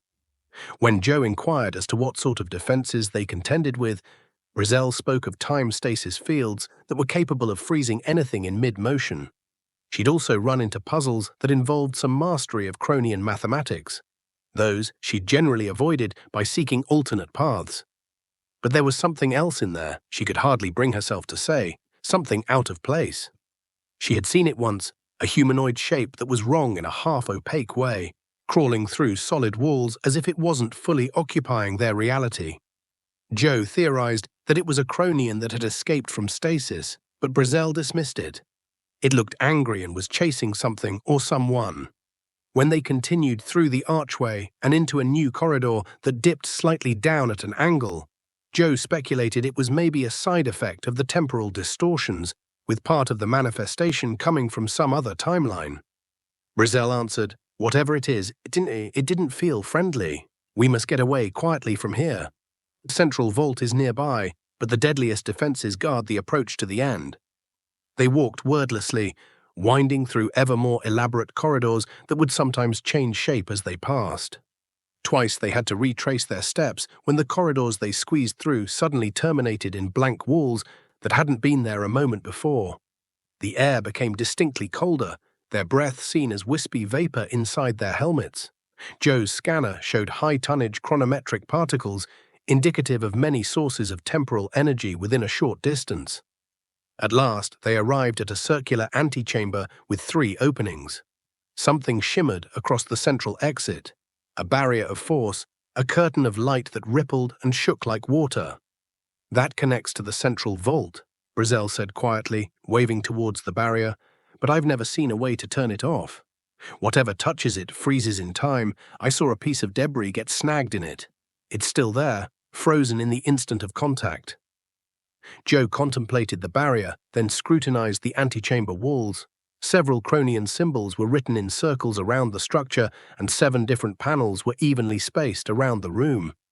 "These are control panels," he recognized. "The barrier is a security device, perhaps the last one before the vault. The key lies in these inscriptions." When Brizzell asked whether he could read them, Joe responded that he could grasp some parts. Chronians frequently utilized contextual markers in their language that might be difficult to decipher, but he had already studied the numbering system in that language for hours. He stepped to the first screen of symbols. His translator took them in slowly. First principle, time flows as an ocean, not a river. All moments exist at once. Philosophical concepts, he said, passing a panel. The 7 principles of Chronian temporal theory. He went around the room, his translator cycling through each panel. Second principle, past and future are constructs of perception, not absolute divisions. Third principle, observation collapses probability into experience. Fourth principle, each moment erupts into endless branches. Fifth principle, consciousness manifests in all potential timelines at once. The sixth principle, time can be traversed by those who know how. The seventh panel was another story. Rather than a principle, it held what looked like a giant puzzle, 7 nested rings with rotating sections, each covered in a different Chronian symbol. It was a combination lock, Joe realized. They had to put these segments in the proper pattern to deactivate the barrier. Brizzell pointed out the pattern with the 7 principles, and Joe confirmed that the segments could be rotated to make various symbols line up. But there were thousands of combinations. This, on closer inspection, turned out to be circles containing symbols that represented numbers in the Chronian system, math of relative temporal mechanics. Moving fast, Joe worked the segments, arranging them based on his knowledge of Chronian math. It clicked with a soft sound as each circle locked into place.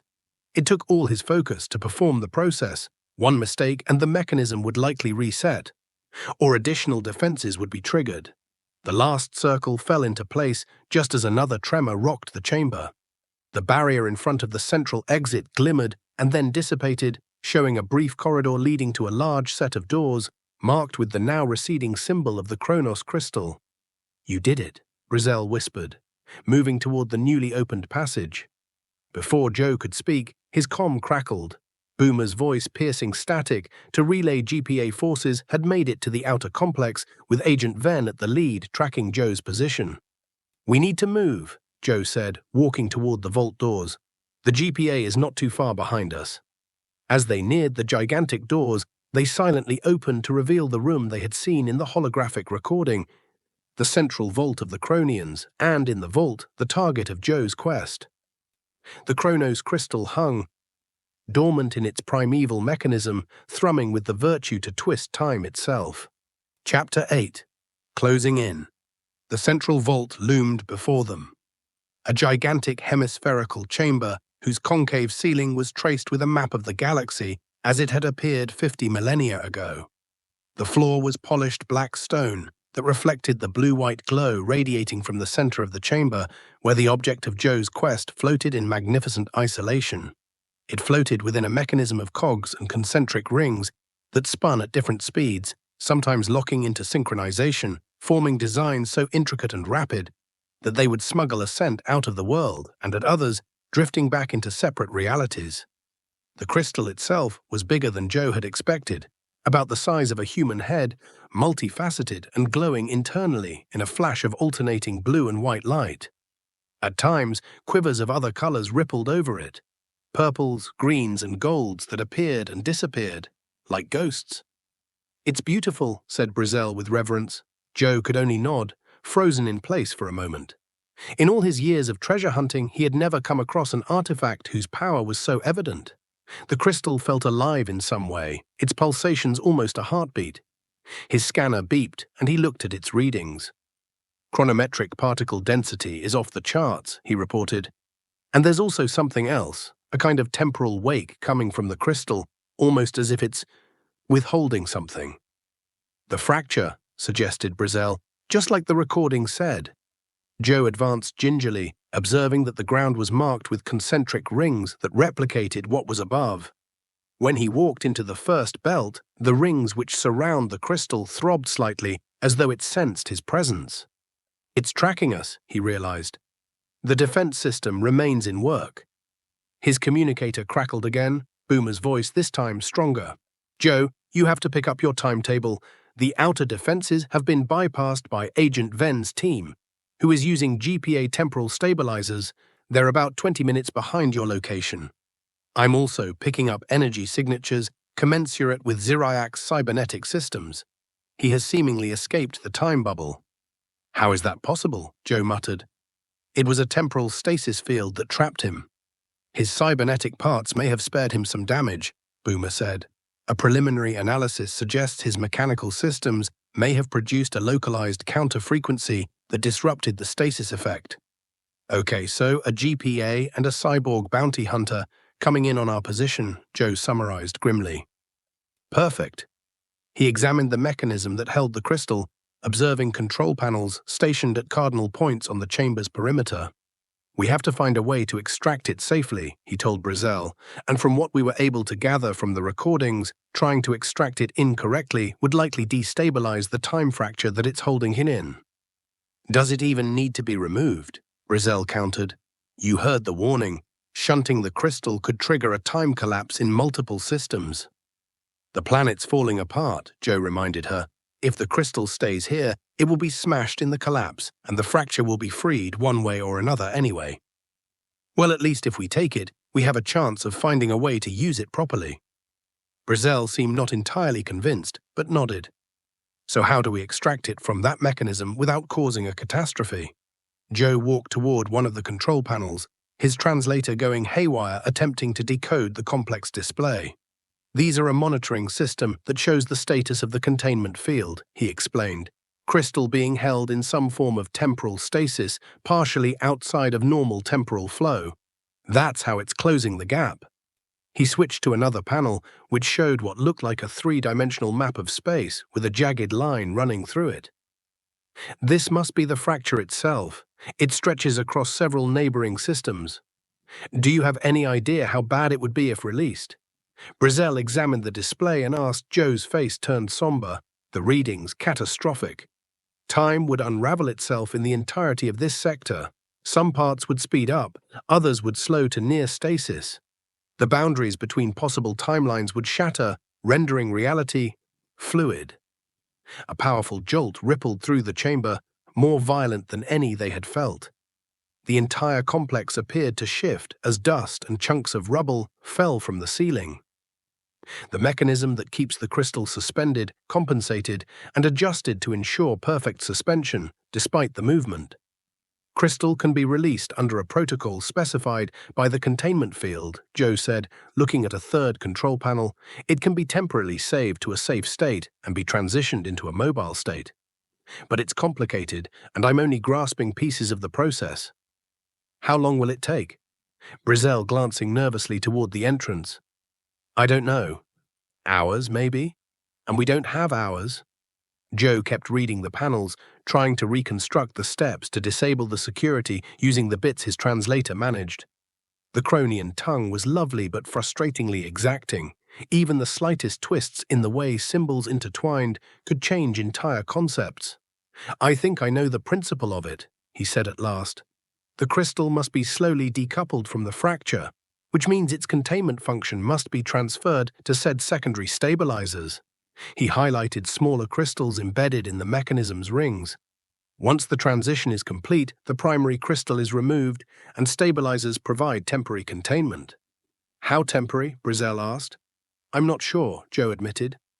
Days, maybe weeks. The fracture finally could run free, the main crystal's power no longer holding it in place. And then what?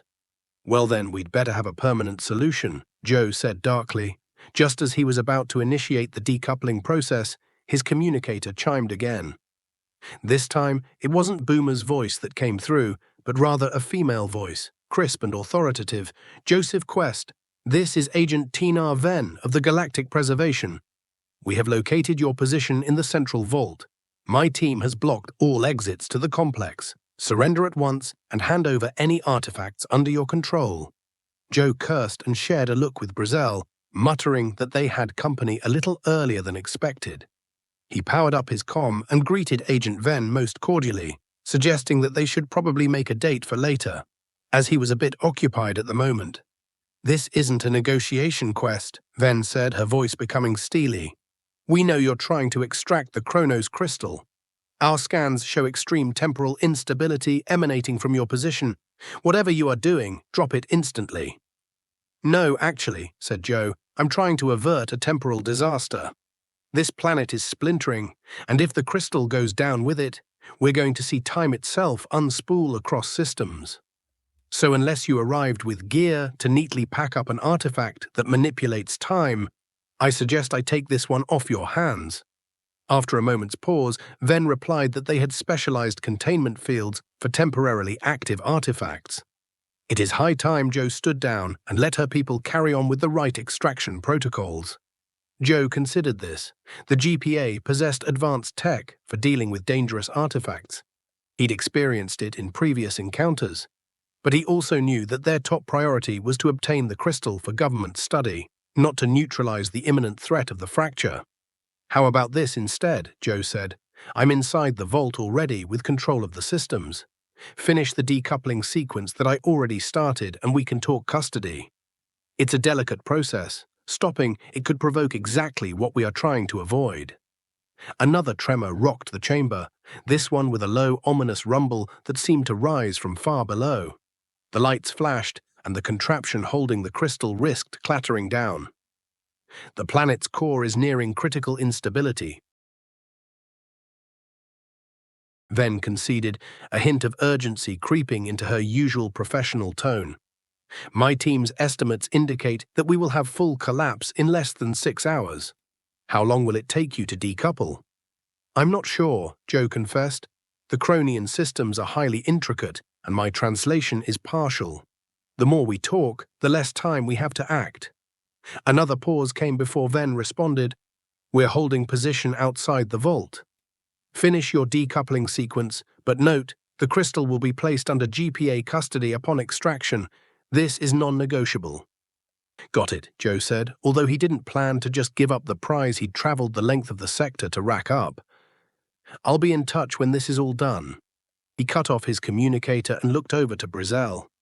"That buys us some time, but they will breach the vault eventually. We need to work quickly." "And what about Zirak?" Brizzell asked.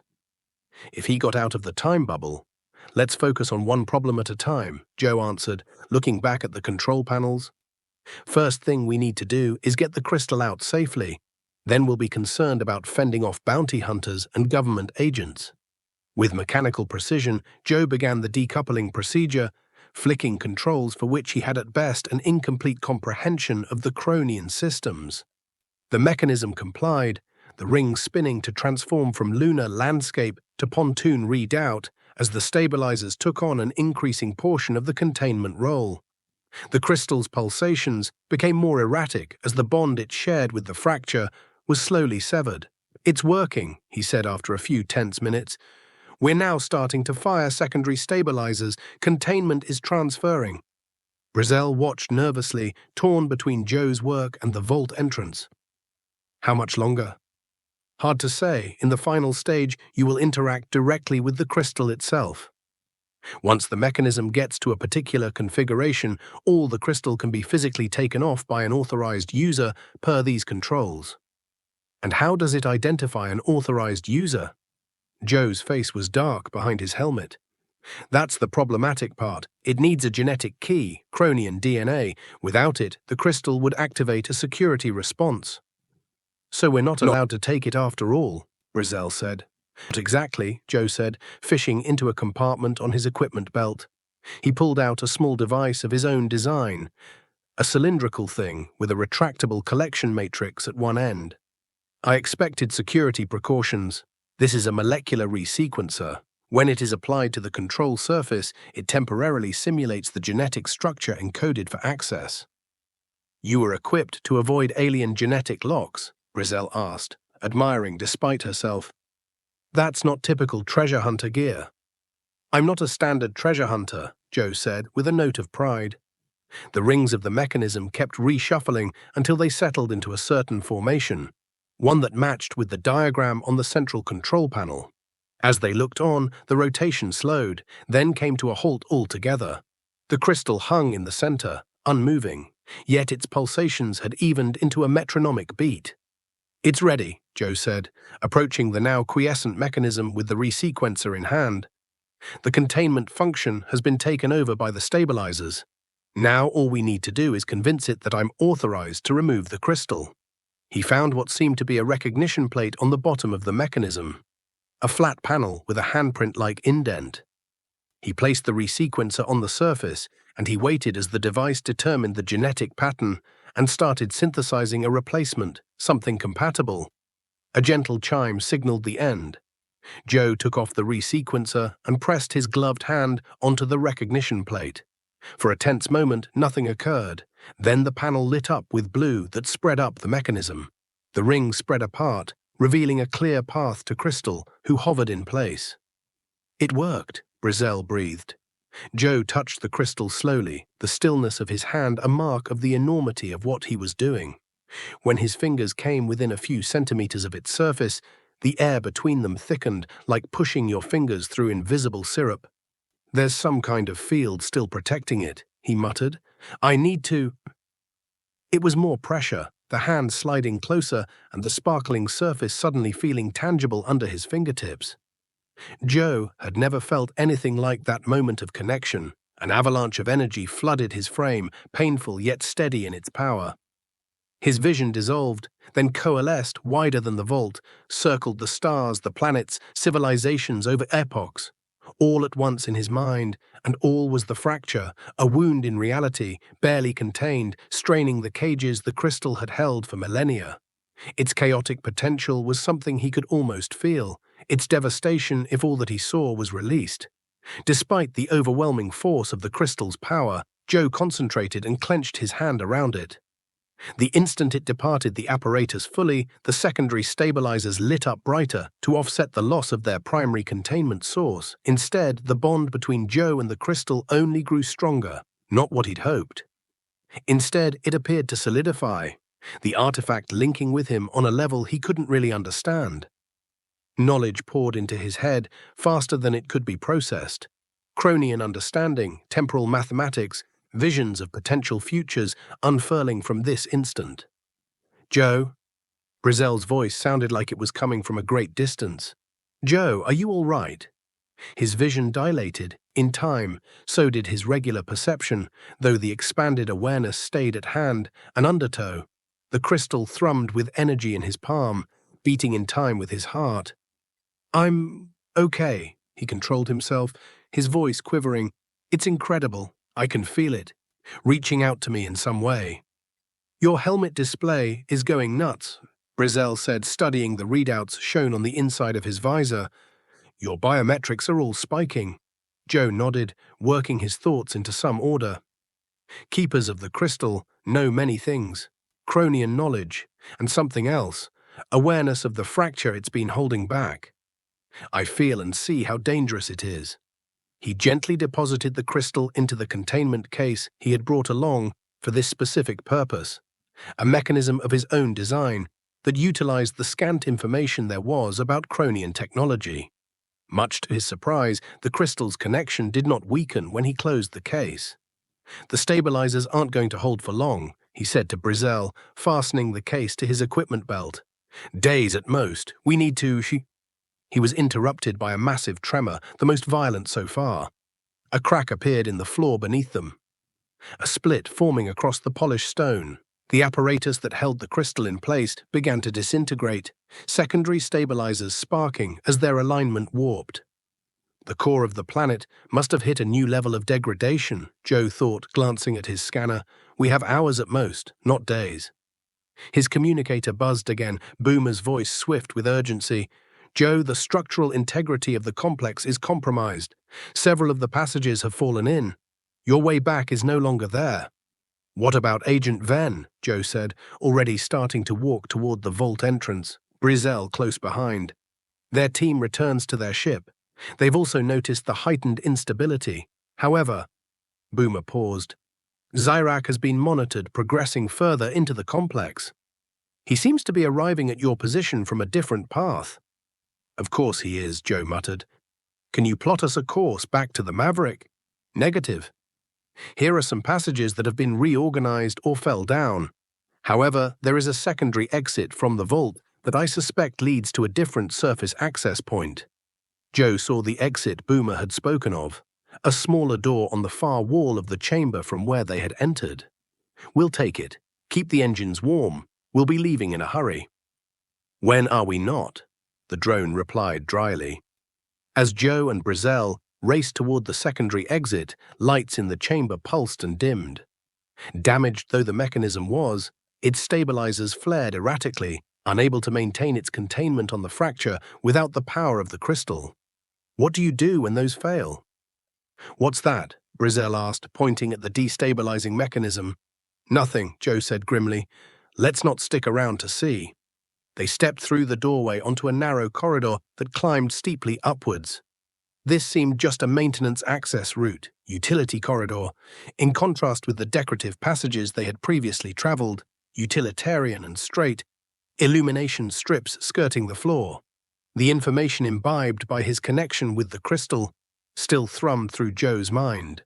Amid the surge of knowledge lay shards of Chronian history, scientific tenets that defied current galactic understanding, and, most urgently, an understanding of the cyclone of destruction the temporal fracture would unleash should it transcend its bonds. "The stabilizers are going wrong already," he said to Bracel as they climbed up.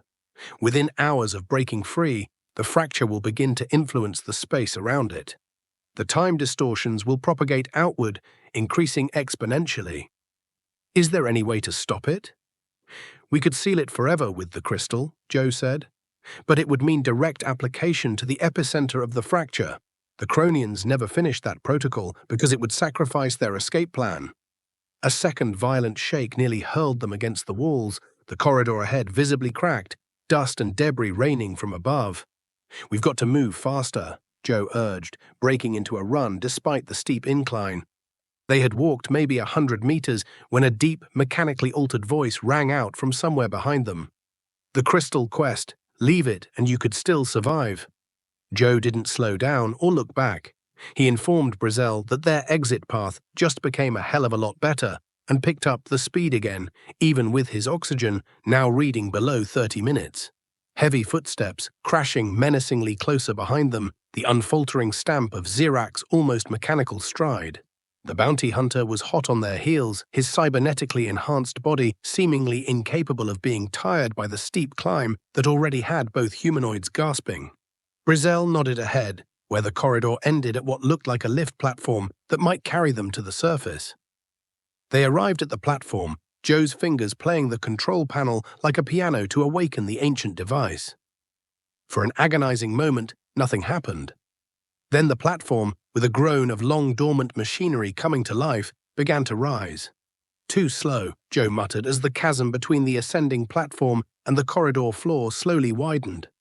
They would not be out of range before Zirac reached them. Almost as if to confirm his fear, the bounty hunter emerged from the other end of the corridor, his hulking frame backlit by the fading lights. His cybernetic eye gleaming red on them, a compartment in his mechanical arm opened to display an integrated weapon. "The crystal," Zirac said again, lifting his arm. "Final warning." Joe reached for his blaster, but before he could draw it, the platform jerked to acceleration, shooting straight up at a speed that brought the two humans down to their knees. They rocketed toward the surface, while the corridor and Zirac receded below them. "What happened?" Bracel gasped, clutching a handrail. Joe looked over at the control panel, lights flashing in a pattern he hadn't activated. "My doing? I don't think that was my doing," he said. He could feel the crystal pulse against his side, its cadence syncing with the platform's rise for just a moment before returning to match his heart. "I think," Joe said slowly, "we just received a bit of help from our new friend here." Chapter 9. The Time Chamber. Oh? Scanning the enormous grey walls around him, he found himself confronted with the lift platform, which suddenly decelerated near what would seem to be its destination, a horizontal shaft leading out from the vertical tube they had been climbing up. Joe and Bracel wobbled a bit as the platform interlocked, and a smooth union was made with the new tunnel. Bracel asked where they were, and Joe referred to his scanner, which was unable to give a coherent readout as the temporal distortions intensified. He guessed they were no longer beneath ground, but many meters, or half a kilometer below. They continued along the new passage, which gradually opened into a tunnel narrow enough to fit heavy transport vehicles. The reinforced walls were covered in the same dark material used throughout the rest of the complex, though here it was applied in a more utilitarian fashion.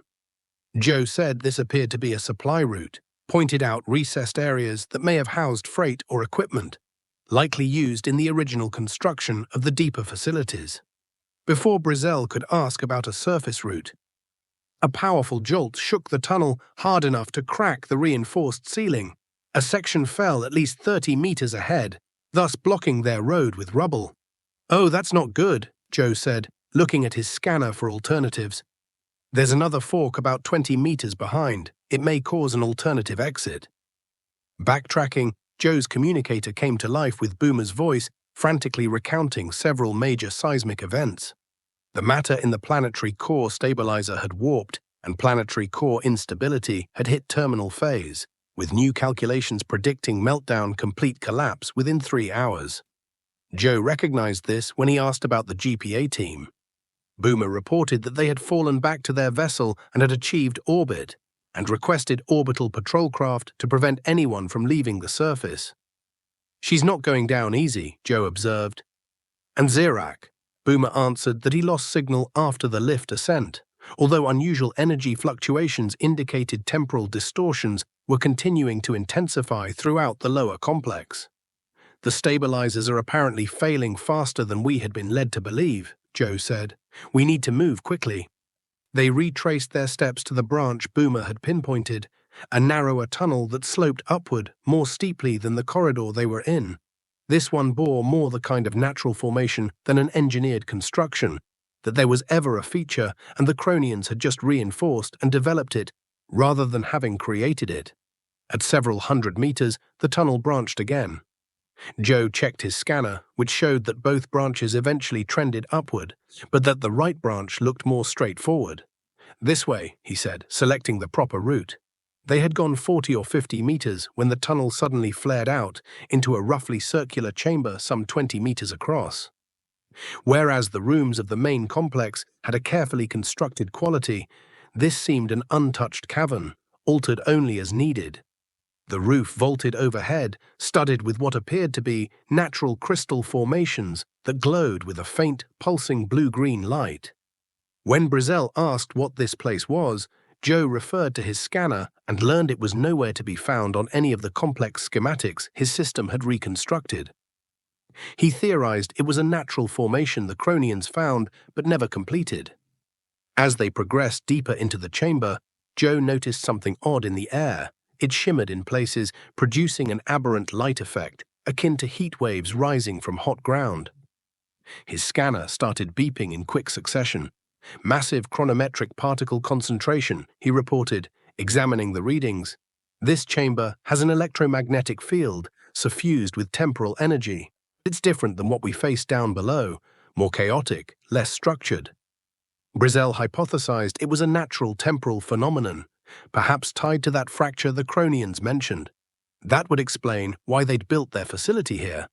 Joe nodded slowly. They discovered this natural temporal anomaly and built their complex to learn about it, and perhaps even master it. As though the fabric of reality itself was reacting to these intruders here, the air began to shimmer more intensely, separating into regions of warped space within the confines of the chamber.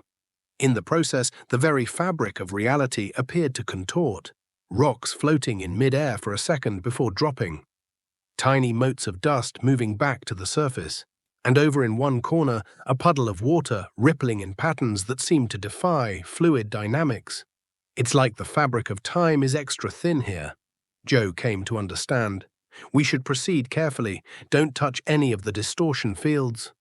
They started working their way across the chamber toward what looked like an exit on the far side. They had to avoid the visible distortions, which slowed their progress. Suddenly, a new shimmer would blip into existence, forcing them to redirect. Joe was about halfway across when his communicator flared to life, crackling with random noise, before Zyrak's voice came through loud and clear, proclaiming that Joe did not own the crystal. Joe froze, looking around the chamber, and asked how Zyrak had risen so high so quickly. A bitter sound that could have been laughter rang through the chamber as Zyrak explained that time was acting oddly within these ruins. He discovered that passages connect in ways they shouldn't. When Joe asked where Zyrak was, the answer came in the form of motion from the location of the entrance they had entered. A mountain of a shadow twirling out of the corner. Zyrak stepped into the light, and Joe was unable to refrain from so much as a gasp at the bounty hunter's altered appearance. The creature's humanoid form is now nearly 7 feet in height, almost all of which is a biomechanical mutant, augmenting his reptilian organic body. His right side was a husk of mechanics, darkly gleaming in the crystal light. His natural one glowed with hatred, while his cybernetic one flashed an evil red. The limb, once weighed down by tons of rock on Altair, had been replaced with what looked like a tangle of articulated steel and integrated weaponry. "You destroyed me," Zirak said, warping the sound of his voice with the mechanical synthesizer that had taken his broken vocal cords. "You thought a simple mountain might kill me. I figured it might slow you down at least," Joe replied, placing himself so one of the fields of temporal distortion drifted between them. "You look expensive. Who had the money for all that hardware?" "The Guild," Zirak answered, had a vested interest in Joe's capture, referring to the shadowy organization that controlled much of the illegal artifact trade and which had blacklisted Joe after a deal turned sour. But Zirak had his own reasons for wanting revenge. This just made it more fun to do. The bounty hunter started moving forward slowly, scanning the chamber with his cybernetic eye. Interesting, in this space time behaves differently. In some places it sped up, in others it slowed down. A perilous world for the uninitiated. "Then let's delay this reunion," Joe said, stepping back even further. "The planet's breaking apart. We've got under 3 hours until total collapse. We'll deal with our differences after we're safely off-world." Zirak's organic aspect contorted into what could have been a smile. "No, this ends now." The bounty hunter's mechanical arm shot up and fired a projectile, not at Joe but at the ceiling above. The lines of crystals exploded, sending crystals as a shower of glowing debris flying through the air, and when they hit the air, caused the original rattles of the door to multiply and spread as the distortion spread through the room. "Brizzell, run!" Joe shouted, blasting his blaster at Zirak. The energy bolt flew toward the bounty hunter, only to slow almost to a halt as it entered one of the growing distortion fields. By the time it got to Zirak's place, it was no faster than a walk, which enabled him to just step aside. "Conventional weapons have limited use here," Zirak said, eyeing Joe and Brizzell's movement, the latter splitting off from his friend in an attempt to reach the exit. "Time itself fights for me." The bounty hunter lunged at surprising speed, his mechanical legs launching him across the chamber in enormous strides. He slipped his way through a distortion field that should have slowed his passage, but instead made him seem to be moving faster, his cybernetics compensating for the temporal effects somehow. Joe rolled to one side as Zirak smashed into the place he had just occupied. Rolling back to his feet, he fired again, not at the bounty hunter, but at a cluster of unstable crystals near his position. There was an explosion that broke them into pieces, unleashing another wave of temporal energy that created a wriggling distortion in between them. The impact was immediate and surreal. Time slipped and bent between Joe and Zirak, hollowing out a visible corridor of distortion. In its wake, dust motes drifted in mid-air, and the very atmosphere thickened into a viscous medium. "Smart," Zirak admitted, examining the distortion, "but temporary." The bounty hunter lifted his mechanical arm once more, but this time the weapon that unfolded was unlike the others, a device that generated a focused pulse of energy aimed directly at the temporal distortion. Where the beam touched, the distortion began to fade, its edges pulling back like they'd been eaten. "Did you think you were the only person who read for this environment?" Zirak inquired, getting closer to dissolve the barrier. "The Guild has researched Chronian technology for centuries. This surrounding field suppresses causality flows in its radius." Joe backpedaled, frantically searching for Brizzell. He saw her at the far exit, waving frantically for him to join her. Between them, the chamber had become a chaotic patchwork of temporal anomalies, some sections where time seemed to flow normally, others where it flowed at different speeds or even reverse direction. As Joe crept toward Brizzell, the Chronos crystal at his belt pulsed faster. There was a tug of consciousness, almost a kind of voice in his head, like the artifact was attempting to reach out to him. However, in that moment of reconciling, he realized he was looking at the chamber in a new way. The temporal distortions were not merely shimmering air, they were discrete patterns of energy flow currents and eddies in the river of time. And perhaps more importantly, he understood how they connected, how getting sucked into one distortion could have predictable effects in another. "Joe, hurry," Zirak continued his advance, methodically clearing with his dampening device temporal barriers. In a flash of inspiration, Joe consciously stepped into one of the distortion fields.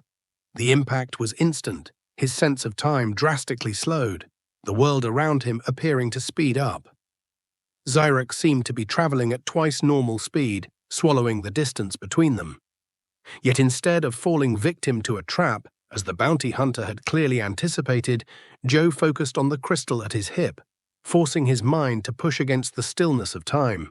Much to his bewilderment, he sensed the distortion bristling in reaction, its influence on him dwindling, though it remained arrayed within the chamber.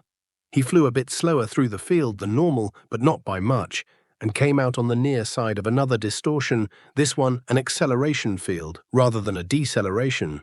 As he entered it, time seemed to speed up suddenly, his reflexes sharpened by the shifted spread of motion. Zyrak had anticipated such a move, blasting at where Joe had just been. The explosion blew harmlessly into empty air, sputtering across the far wall. Joe broke into a sprint from the estimated halfway point, taking advantage of the temporary speed boost to sprint the rest of the way before the after effects wore off. He arrived by her side, and with her presence, the connection he had with the crystal faded, and his vision returned to normal. "What just happened?" Brizzell asked as they retreated up the exit passage. "You moved through those distortions as if you knew precisely how they would impact you." "The crystal," Joe said, panting. "It's kind of like it taught me to ride the tidal shifts of time. I saw patterns I hadn't seen before." Brizzell barely had time to respond before Zyrak's roar resounded throughout the chamber. The bounty hunter had made it to the center, with his dampening device running at maximum as it strained to cut a channel through the distortions. "We gotta go," Joe said, turning into the passage ahead, then freezing at the sight. The exit tunnel branched into 3 identical branches going up to the surface. But instead of being typical branching paths, these 3 appeared to overlap spatially, as if they were all in the same physical space but different paths. "What is this?" Brizzell said in a whisper, having picked out the same impossible geometry. "Oh, temporal branching," Joe thought. "These tunnels don't just go to different places, they go to different times. Selecting one doesn't just dictate where we go, it dictates when." The crystal pulsed against his side once more, and in that instant of communion, Joe saw a fleeting glimpse along either path. The left tunnel revealed sunny daylight, but the Maverick already in ruins, with Zyrak in wait with weapons drawn. The center path uncovered a journey that never made it to the surface, the tunnel collapsing in the final death throes of the planet. The passage to the right gave a fleeting glimpse of them arriving at the ship hull. But Zyrak was just behind them, and the confrontation was merely postponed, not prevented. "Right tunnel," Joe said immediately, steering Brizzell that way. "It is our only feasible option." They stepped into the passage. At the same moment, Zyrak was arriving at the exit to the chamber, his own dampening device used up after so many uses. Behind them, the bounty hunter's roar of rage still vibrated through the twisting tunnel as they sped upwards. This time, unlike the last few passages as they moved through them, it felt as if the world around them changed in small ways, as the walls would occasionally become translucent, showing glimpses of another course they might have taken. It was so unreal, Joe felt, as though he were running through a dream in which the laws of physics only kind of pertained. "It's getting more in time with itself," he told Brizzell as they reached a twisty intersection in the path, where it seemed to fork and reunite with itself. "The fracture's power grows as the stabilizers weaken." His communicator chirped again, Boomer's voice just audible over the brightening interference, telling them of a surface access point 200 meters further up, in the northeast corner of the landing site. "We're close to an exit," Joe said, checking his oxygen levels, less than 15 minutes left. "Boomer's picked up a surface access that should put us close to the Maverick ahead." A second violent tremor shook the tunnel, this one longer than the ones before. Land where people had planted their lives split, cracks snaking across ceilings and walls, and parts of the floor heaved upward as tectonic plates shifted deep below. "Core collapse in progress and accelerating," Joe kept repeating, prompting Brizzell to hurry. "We're running out of time." The sound of Zyrak's half-automated gate followed them through the tunnel. The bounty hunter had taken the same route and was closing fast on them, despite the rough terrain. There was an upward-angled section in the final leg of the tunnel, which was a near-vertical shaft with handholds embedded in the wall. Joe and Brazel scrambled as fast as they had strength left, the anemic atmosphere and dwindling oxygen making each movement a struggle. At last, they arrived at something that looked like a hatch in the ceiling of the shaft. Joe held on with his handholds and shoved against it with all his might. For a dreadful instant, it wouldn't move. Then it popped open with a rush, sliding aside to expose the damned ground of Terminus 4. Toxic yellow clouds hung thick over the landscape, parting just enough to reveal the bloated red sun. The ground shook relentlessly, and in the distance a range of mountains collapsed right before our eyes, other entire peaks sliding into gaping chasms. Rivers of lava had snaked across the landscape, their patterns in constant flux as fissures continually opened. Joe dragged himself out of the shaft, then helped Brazel hoist herself the rest of the way. Once she was on the surface, he worked to slide the hatch shut behind them, praying he had put enough time between Zirak and them to offer a brief second's delay. "The Maverick should be this way," Joe said, looking toward a plateau shrouded in toxic haze from a distance. "About half a kilometer." Their second breath as they took off at the fastest pace the unstable terrain would allow, detouring around sinkholes that opened underfoot suddenly and jets of high-pressure hot gas spewing out from deep underground. Joe's scanner was registering the planet's death throes accelerating. The destabilization of its core had hit a cascade point from which there is no coming back. "What about the fracture?" Brazel said as they passed a particularly treacherous stretch where the ground was opening up beneath them. "What happens to the temporal distortions when the planet goes?" "They'll spread," Joe said grimly. "Without the stabilizers, the fracture will extend quickly." Within days, the Cronians calculated, it would hit multiple systems, leaving bubbles of temporal chaos scattered through the sector. "And the crystal? Can it still hold the fracture somehow?" Joe nodded, sensing the artifact thrum at his waist. "Yes, but it would have to be taken to the epicenter of the fracture and activated properly. Cronians came up with a protocol never implemented due to its consequences for their escape plan. And probably whoever they send to bring it," Brazel added shrewdly. Before Joe could respond, a deafening growl pierced the air. Both humans glanced at the hatch they had opened, being blown off its mountings, a figure appearing through the shaft below.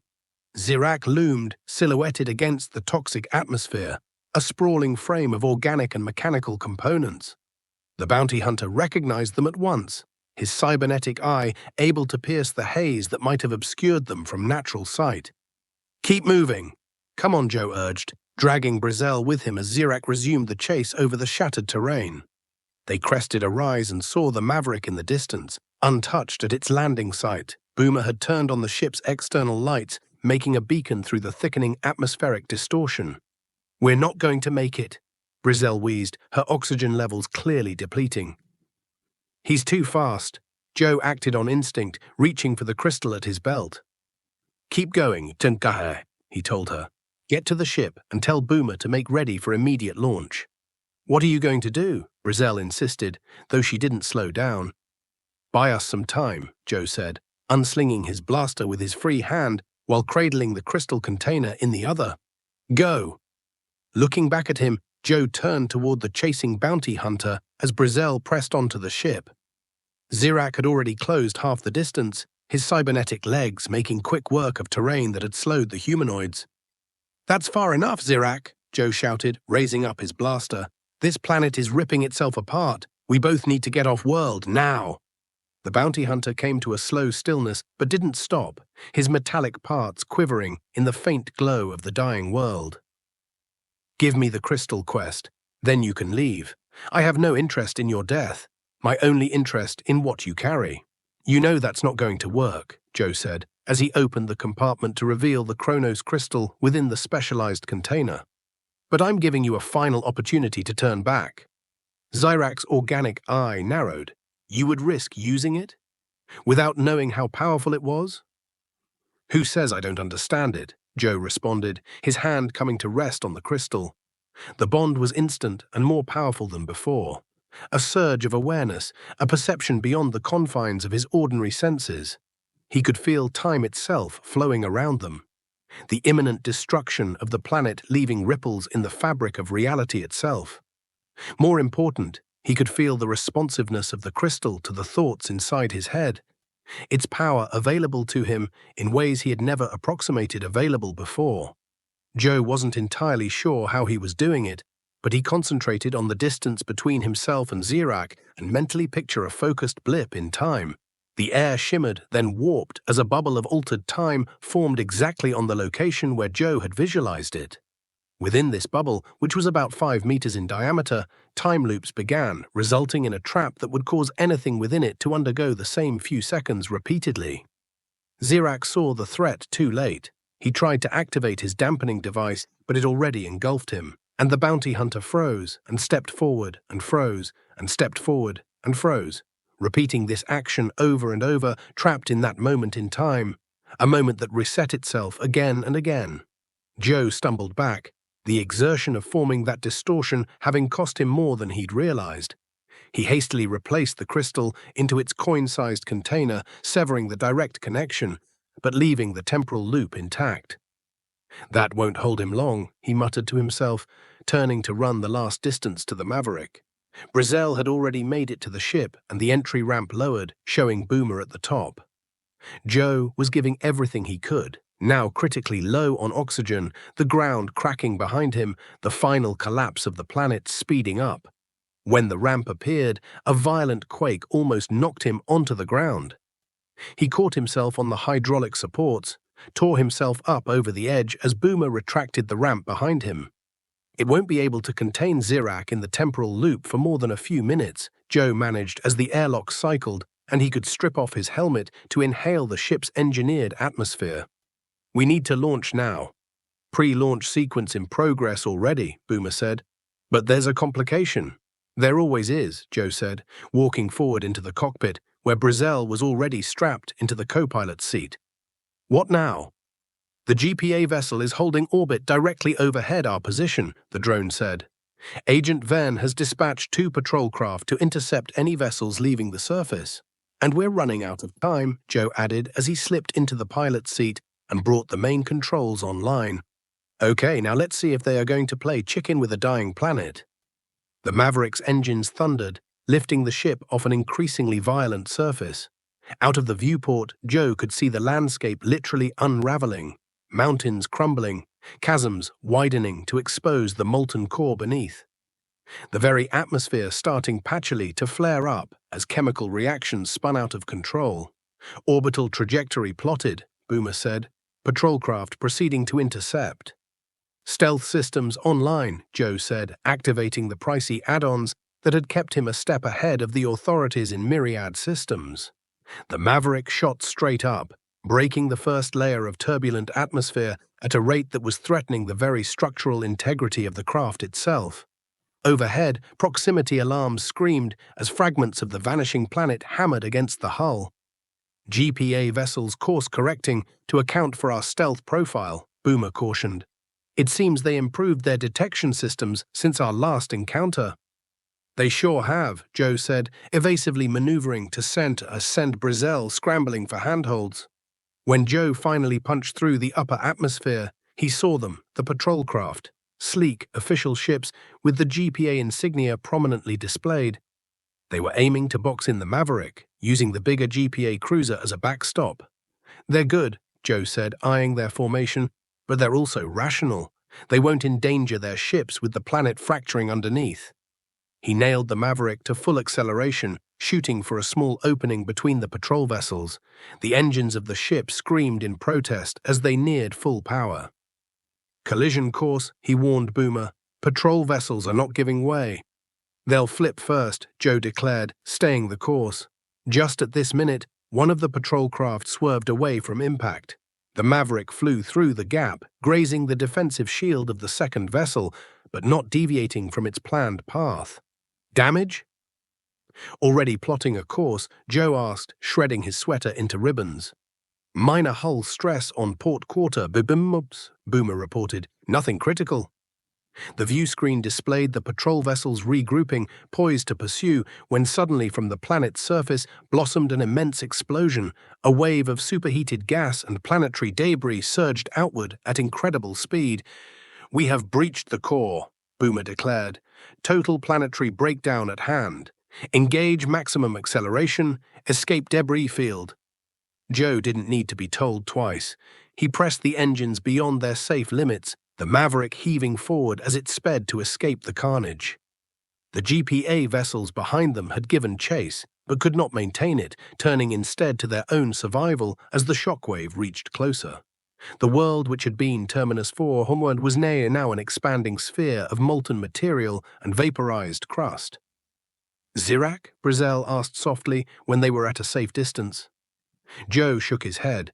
No way he made it off in time. Even if he got out of the time loop, his ship would be on the other side of the ruins from ours. When the Maverick kept whisking them away from the cataclysm, Joe felt the crystal thrum again near his side. The connection had faded since he left it in its container, but it still hadn't completely gone away.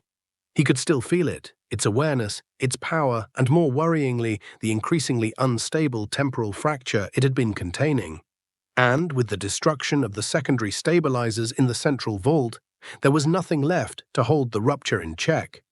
Its effects would soon ripple across the sector, creating bubbles of temporal chaos that spread and quickly merged into a cataclysm like nothing the galaxy had ever seen. "We have the crystal," Brizzell said, as if reading his thoughts. "But now, what do we do with it?" Just before Joe could respond, the ship's intercom came to life, displaying Agent Ven's face on the central screen. Her expression was deadly serious from the destruction they had just seen, but she was composed. "Joseph Quest," she said, crisp and professional, "you illegally extracted a Class 1 restricted artifact outside of a designated site, causing thousands of years of temporal matrices to destabilize, which this agency has been tracking for decades. Immediately surrender your vessel and prepare to relinquish custody of the Chronos Crystal." Joe smiled ruefully at the screen. "Agent Ven, always a pleasure. I'm afraid I can't do that. It's actually a bit more complicated than you think." "Please enlighten me," Ven replied, her voice making it clear she wasn't expecting anything of value from what he said in return. The crystal itself was not an artifact. It had been containing a natural temporal fracture that antedated even the Chronians, he explained. They found it and constructed their facility to study it and eventually to contain it. But now, with the planet and its stabilization systems gone, that fracture was widening, and within a matter of days would start impacting nearby systems. Ven's expression was less than convinced, but there was something in her eyes that suggested that she wasn't ready to dismiss his claims out of hand. She asked how he knew this. Joe paused, not quite sure how to tell his connection with the crystal without sounding insane. He said that he had seen Chronian records in the ruins that documented everything. Their discovery of the fracture, their attempts to contain it, their predictions of what would happen if it were released. "If you're right," she said, "then the proper authorities recovering the crystal is even more important. My vessel is fitted with specialized containment holdings for temporarily active artifacts." "Your containment facilities are not going to cut it," Joe responded. "The crystal's not just radiating temporal energy, it's the only thing that can seal the fracture once and for all, and that means bringing it to the epicenter of the fracture, not putting it in a government vault." Ven narrowed her eyes and asked if she was meant to believe Joe planned to employ the crystal to mend a hypothetical fracture rather than hawk it to the highest bidder. "Believe what you want," Joe said. "But the time slips have already started. You'll find chronometric particles radiating outward from the location of where Terminus 4 once was. Check your own instruments. That's just the beginning." Ven was unable to reply further before proximity alarms went off all around the Maverick as Boomer chirped in multiple objects carrying toward them at high speed. Some debris from the planetary explosion was traveling fast enough to reach escape velocity, following a chaotic trajectory. Joe cut off with Ven, going back to pilot and ordering evasive maneuvers with full shields to forward deflectors. The Maverick banked sharply as debris from the demolished planet hurtled by, some inscribed with marks of a former place that had once been an important geological feature before the fires of Apocrypha. The ship shivered as smaller chunks struck the shields, their kinetic energy tremendous even at this distance. Through the confusion of the debris field, Joe saw the GPA vessels executing their own evasive maneuvers successfully, until an enormous fragment of what had once been a mountain slammed into one of the patrol craft's nose. The smaller ship disintegrated in an instant, its destruction lost in the larger devastation. "That's our cue to leave," Joe said, plotting a course away from the debris field. "I'm readying hyperspace jump as soon as we're clear." Just then, as the Maverick passed the last of the debris, Joe caught a flash of light, something firing from the bigger of the two GPA cruisers. Boomer confirmed that it was indeed a tracking device, now stuck to their lower hull, that was transmitting their location on encrypted frequencies. When Joe asked whether Boomer might be able to disable it, the drone said no. It had melded with their systems and it had redundant power connections. They would have to be physically removed, and that couldn't happen until they landed somewhere. "Great," Joe said as the Maverick broke free of the debris field, far enough for the necessary hyperspace jump. He threw the hyperdrive, the stars elongating into streaks as they rocketed past normal space. Boomer confirmed the leap, noting that they were now on a course for the Argolis cluster in roughly 8 hours. Joe reclined his pilot's chair, the excitement of their escape from the chamber starting to wear off. The crystal's presence at his side pulsed dimly, a nudge of an unfamiliar thought as they all slipped from the ark, the tangled echoes of the expanding time anomaly still lightly cold on their backs. For the first time since their escape, Brizzell turned to face him fully, demanding to know what his plan was now that they had the crystal and had survived. Would he give it to the highest bidder? Use it himself? Or, actually try to clean up the mess they'd apparently helped create? It was the question Joe had been asking himself since he'd first-hand felt the crystal's power, since he had seen what it really was and what it had been doing for 50 millennia. The answer wasn't as straightforward as it might once have been. "We need to get somewhere safe so we can evaluate our options first," he replied. "We have a connection in the Argolis cluster with the means to extract the harness and purchase some time. After that," he looked down at the container with the crystal in it. "From there, we make a few decisions."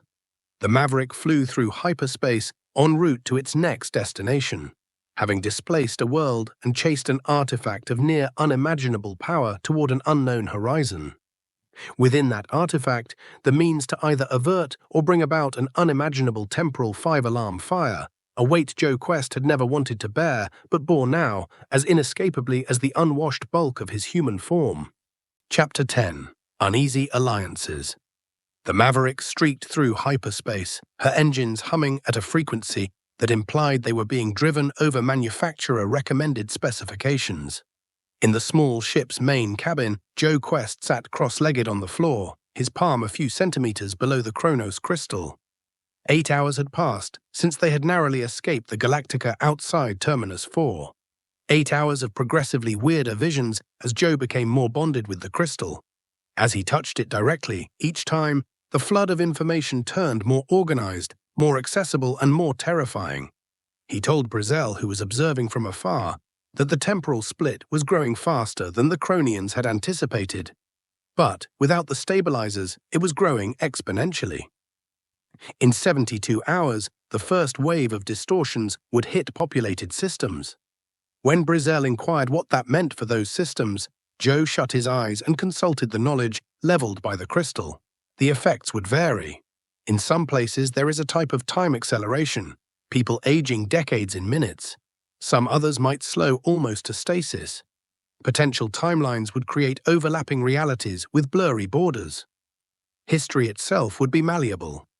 "That is apocalyptic," Brizzell said under her breath. "It is," Joe agreed. The Cronians extrapolated that an uncontrolled fracture would in the end leave vast areas of the sector unlivable, not by physical destruction, but by temporal disorder that would prevent stable life as a whole. Boomer floated nearby, with its sensors trained on the crystal. Joe's neurological structures were significantly altered during contact periods, as observed by the drone, including increased activity in regions of the brain typically responsible for time perception and temporal pattern recognition. "It's changing me," Joe admitted, carefully placing the crystal back into its containment case. Even through the specialized housing, he could sense it, a pulsed sensation in time with his heart. "Each time I connect to it, I comprehend more and more of the embedded Cronian knowledge.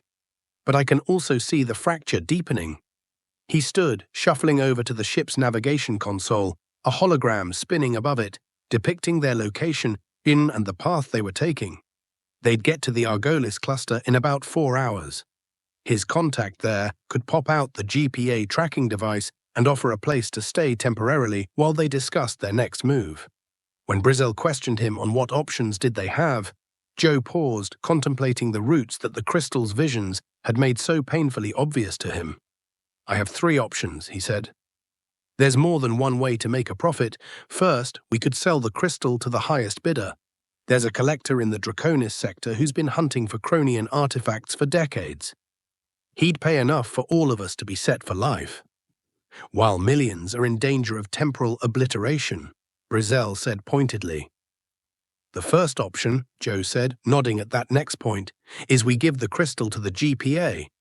Agent Venn would ensure that it made its way to their Chimera research station on Helios Prime, where they had the containment technology that might, emphasis on might, be able to temporarily dampen its link to the fracture.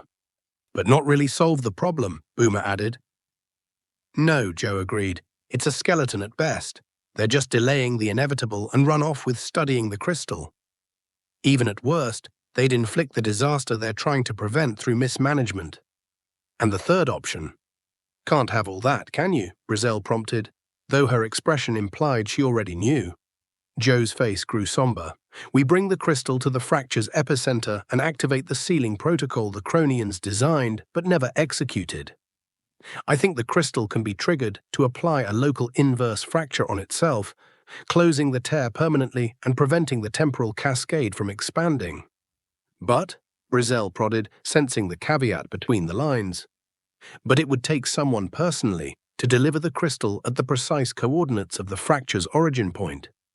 From there, the embalmment would create within each seal a localized implosion that folds the fissure back in on itself. The one who delivered it would almost certainly not come back alive." There fell a heavy silence in the cabin as the implications sank in. At last, Brizzell summed their options as profit at great cost of a temporary solution that likely fails, or a permanent solution that will require a sacrifice. "Exactly," Joe responded, his face a mask. Brizzell asked what the Cronians would have done, pointing out they invented the protocol but decided against using it. Joe's eyes glazed for a moment, absorbing the knowledge imparted by the crystal.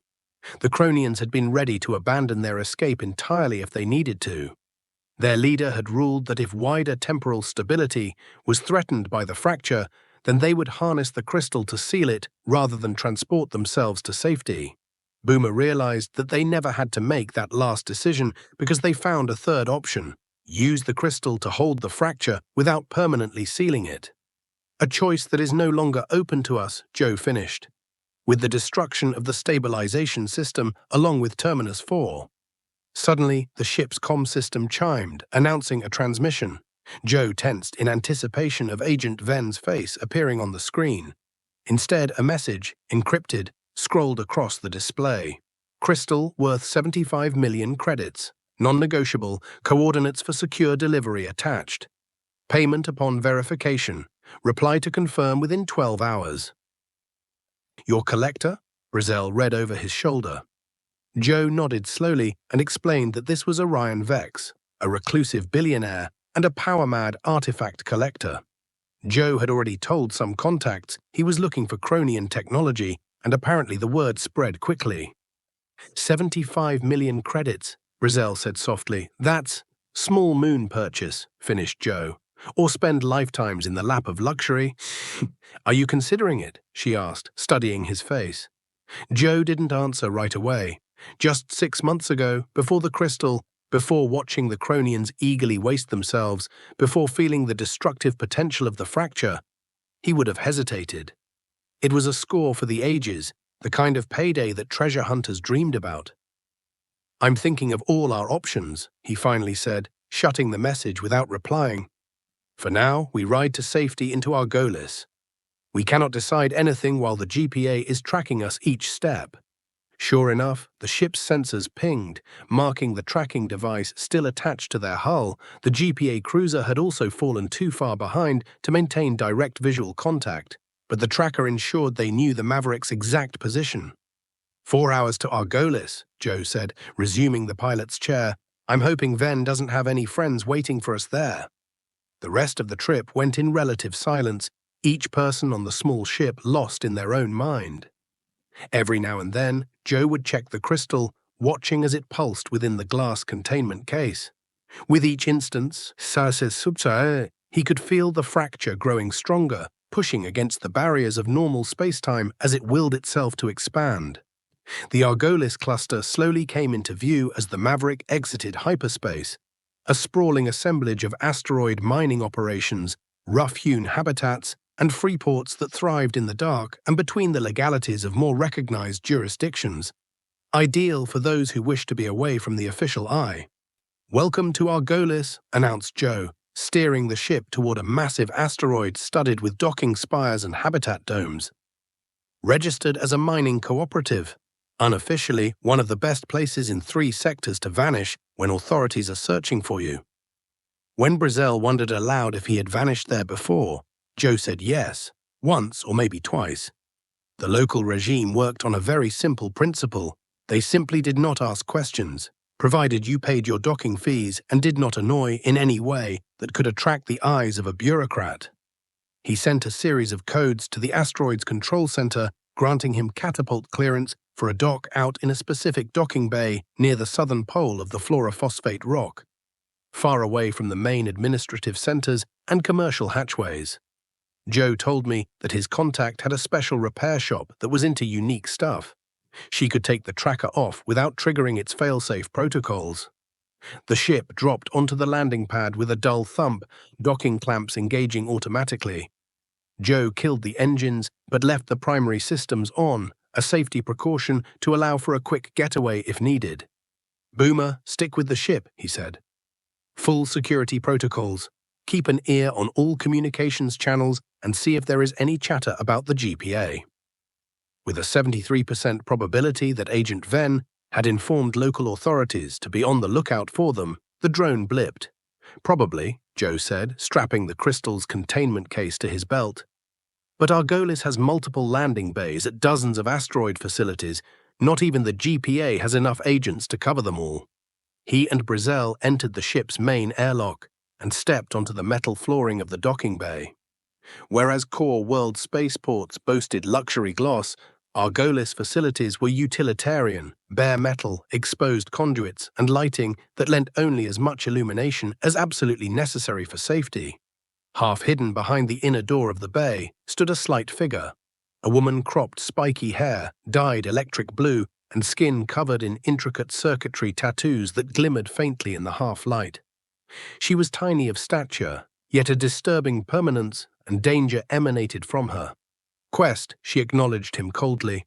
"You're still flying that half-rebuilt death trap, huh?" "Chantal," Joe answered with a genuine smile. "It's an act you still think is funny, huh?" The stern veneer on the woman cracked a little as she acknowledged that she might not be faking. She told them to follow her to a secure workshop 3 levels below this one, the best place to talk about whatever trouble Joe had brought to her doorstep this time. She guided them through a series of maintenance corridors and service elevators where traffic was lighter and surveillance was less likely. The further they penetrated the asteroid's interior, the more the gut-like landscape transitioned from utilitarian public spaces to the haphazard, kaleidoscopic neighborhoods of the unofficial economy. Workshops, trading posts, and living quarters driven by an indigenous, if informal, set of governing principles. Chantal's facility took up a swampy cavern that had been artificially mined and widened down to some 1/10 of a mile across. The space was cluttered with parts of ships, diagnostics equipment, and half-finished projects. Holographic schematics sputtered above individual workstations, showing diagrams for modifications that would never be listed in authorized manufacturing terminals. "So," she said, snapping the door behind them, "what's the GPA got on you this time? Smuggling? Theft? Or is it still that thing with the governor's private collection?" "Technically, yes to all of the above," Joe confessed. "But the reality is more complicated now. The Maverick has been tagged with a tracker. We must have it taken down without alerting because of the process." Chantal nodded quickly, saying this was standard operating procedure. She'd send her bots to take care of it. It should be a 1-hour job. Her eyes narrowed in on the containment case at Joe's hip, what they were really after. From her vantage, she could see the chronal signature. "You're better than me," Joe said, looking away at the crystal. The pulsing so strong it shone through the lines of the containment case. Chantal widened her eyes, her tattoos flaring in their circuitry. "That's Chronian," she gasped, taking an instinctual step back. "It looks like you've got a genuine piece of Chronian technology. Early Chronian technology." Chantal tapped a finger to her temple, where the circuitry tattoos met, and explained her cybernetic enhancements enabled her to detect energy signatures beyond the perception of your average human. And what Joe was carrying was dropping one hell of a signature. She stepped over to a console and activated a scanner, which scanned the room.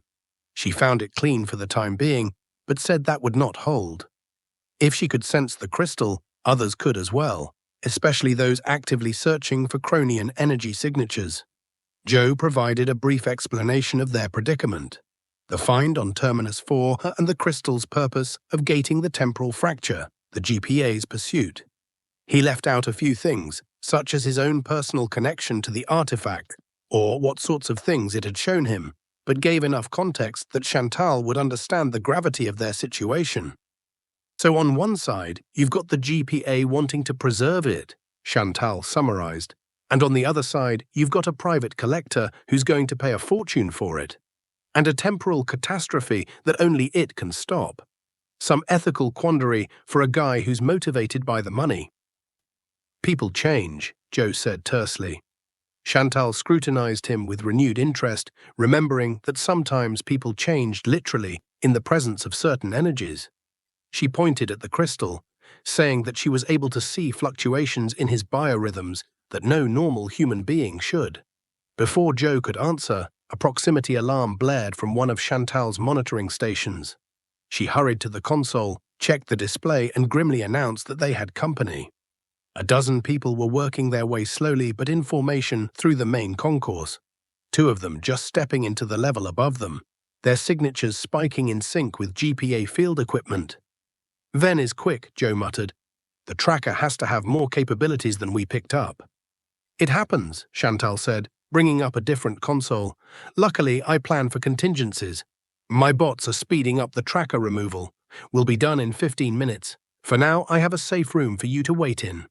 She guided them toward the back of the workshop, to a heavy door that hid a small chamber fortified with materials to prevent many forms of scanning. "This will protect you for the moment," she said, "but it won't stand up to a concerted GPA sweep for long. Once the tracker's been neutralized, there'll be a maintenance shaft leading to an unmarked docking bay on the far side of the asteroid. I have a transport there you can use to get to your ship undetected." "You've anticipated everything," Brizzell said, amazed. "In my profession, paranoia is common sense," Chantal said with a thin smile. "Now get in, I'll handle any visitors." Joe and Brizzell stepped into the secure room, the door hissing shut behind them with a rush of pressurization. It was a small space, but comfortable enough with basic amenities and various screens showing security feeds from across the asteroid facility. "Looks like your friend is expecting trouble," Brizzell commented as she tracked Chantal within her main course, idly moving tools around as though to make it out like she had business as usual. Chantal's specialty, Joe explained, was making people disappear. Literally, sometimes by rewriting their identities and changing their appearances, more often figuratively by providing covers and escape routes. She was the best in the game. When Brizzell asked if she could trust her, Joe looked thoughtful. She was as reliable as anyone ever is in their world, with her own set of rules. She wouldn't betray them unless it was worse for her not to. They could see on the security screens when 2 figures passed through the outer door of Chantal's workshop. Their bearing and equipment made it clear they were GPA agents, though they weren't in uniform. Chantal greeted them in the practiced neutrality of someone who had been on the receiving end of official visits. The audio feed was touch and go, but they were able to hear snippets of a conversation about a normal inspection, reports of improperly used technology, and a compliance check. Chantal's answers were spot on, just the right balance of respectful compliance and the mild exasperation of a business owner disturbed for the sake of red tape. She let them scan the main workshop while deftly steering them clear of the secure room and other sensitive areas. For Joe, the crystal beat against his side, its pulse quickening. He was struck by a wave of dizziness, and suddenly he was no longer looking at the secure room, but a series of jumbled images. The GPA agents who find the hidden door, guns drawn, Chantal triggering hidden defenses, workshop flooding with chaos. The feedback loop of the crystal's containment case failing, raw temporal energy flooding the asteroid facility. People aging into dust in seconds, others reverting to infancy, reality itself warping under the tension. Joe, Brissel's voice brought him back to the present. She was holding on to his shoulders, worry written on her face. You passed out for a minute. Your eyes were open, but you weren't looking at me. The crystal, he rasped, his throat dry. It revealed to me potentials, branching futures leading out from this moment. Bad ones if we stay here. On the monitors used by the security agents, the GPA agents seemed to be finishing up their inspection, discovering nothing obvious that raised suspicions. But Joe could see what normal sensors would not, another agent flowing down a service corridor that would bring them into an intercept course for the secure room's secondary entrance. We have to move, he said intensely. Now. There's another one coming down the service corridor. Brissel's expression turned into a look of shock, wondering how he could possibly know what was not displayed on any of the security feeds. Instead of replying, Joe pushed the button on the communications panel connected to the main workshop. Chantal, we have a third visitor entering the eastern service corridor. They will arrive in the secure room in about 2 minutes. This news made Chantal's eyes widen just slightly, but she kept composed with the agents in front of her. She typed a series into her wrist device, a cue and acknowledgement of sorts to use the emergency exit. Joe found the panel Chantal had described, exposing a narrow tunnel that dropped away steeply into the heart of the asteroid. This way, he said to Brissel, and scrambled into the passage. They descended rapidly, the tunnel at times branching, only to come back together a short while later, a design that was intended to confuse pursuers. They climbed quickly for several minutes and came out into what was clearly a storage space, leading into a small unregistered docking bay. A small shuttle stood waiting, its systems already primed for pre-launch. Chantal considers everything, said Joe, moving toward the shuttle. Just before they boarded, Joe's communicator sounded with a coded message from Boomer. GPA forces converging on main docking bay, security systems engaged, suggest alternative rendezvous at once. They've discovered the ship, Joe said to Brissel. We need a new plan. The crystal hummed a second time, and Joe realized there was an expansion of consciousness.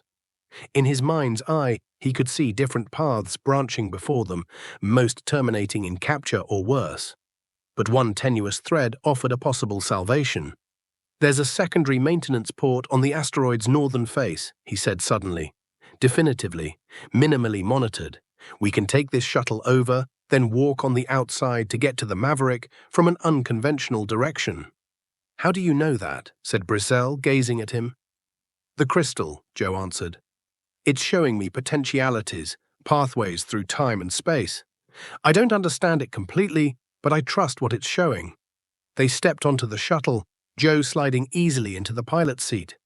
The small craft pulled free from its moorings and slid into one of the many upkeep tunnels that honeycombing the asteroid.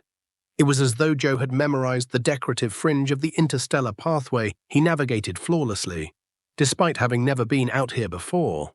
In minutes, they arrived at a small airlock that opened onto the asteroid's northern surface. A scary-shaped terrain that had seen very little visitation, owing to its distance from the estate's main facilities. Joe maneuvered the shuttle to a soft dock, attaching it to a service tie-off. They have emergency EVA suits in the rear compartment, he told Brissel. We'll have to cross about 300 meters of surface to get to the access point closest to the Maverick's docking bay. The crystal's containment case was tightly secured to Joe's belt, and they put on the suits in a hurry. As they were getting ready to pass through the shuttle's threshold, Brissel grabbed his arm and asked what was going on with him, concerned. These visions, this knowledge that he shouldn't have it, was as if he was transforming into something else. Something other than that, Joe said, finishing her thought. I know, the crystal is changing me.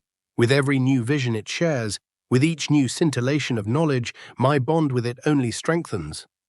I'm experiencing time differently, not as a straight line, but as a web of what might happen.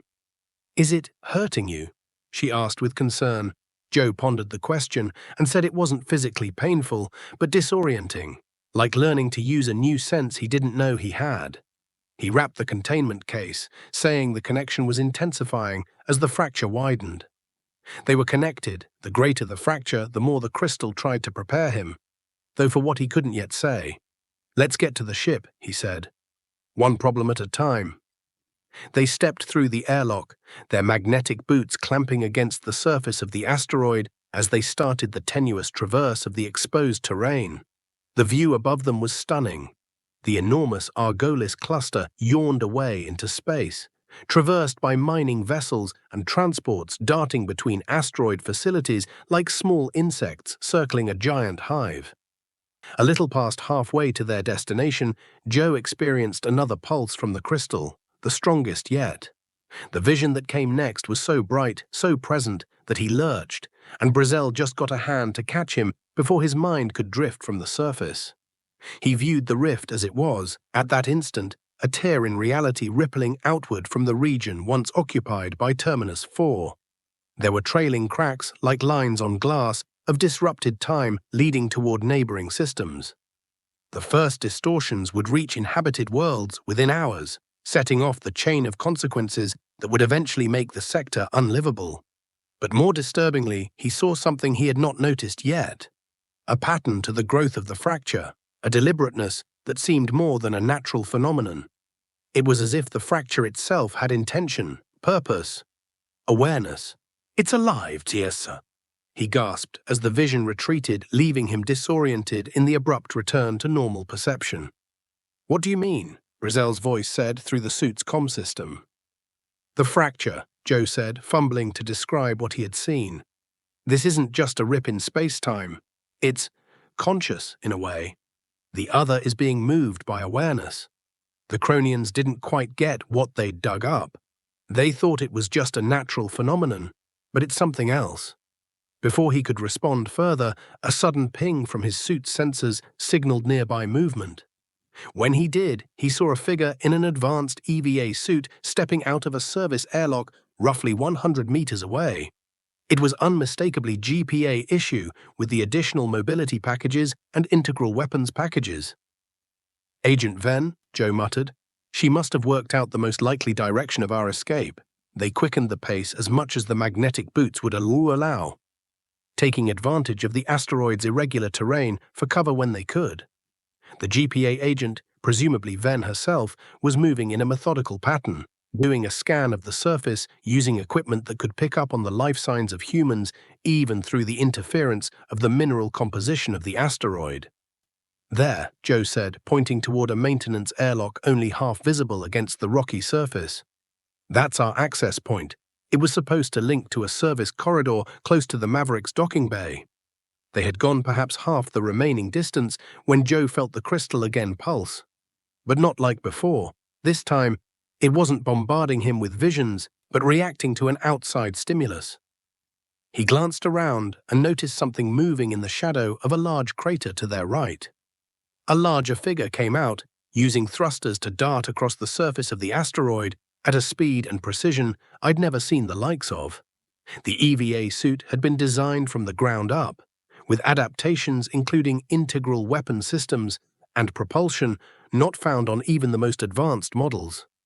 But what had sent Joe's blood freezing was the distinctive silhouette, the unmistakable profile of a cybernetic reptilian humanoid.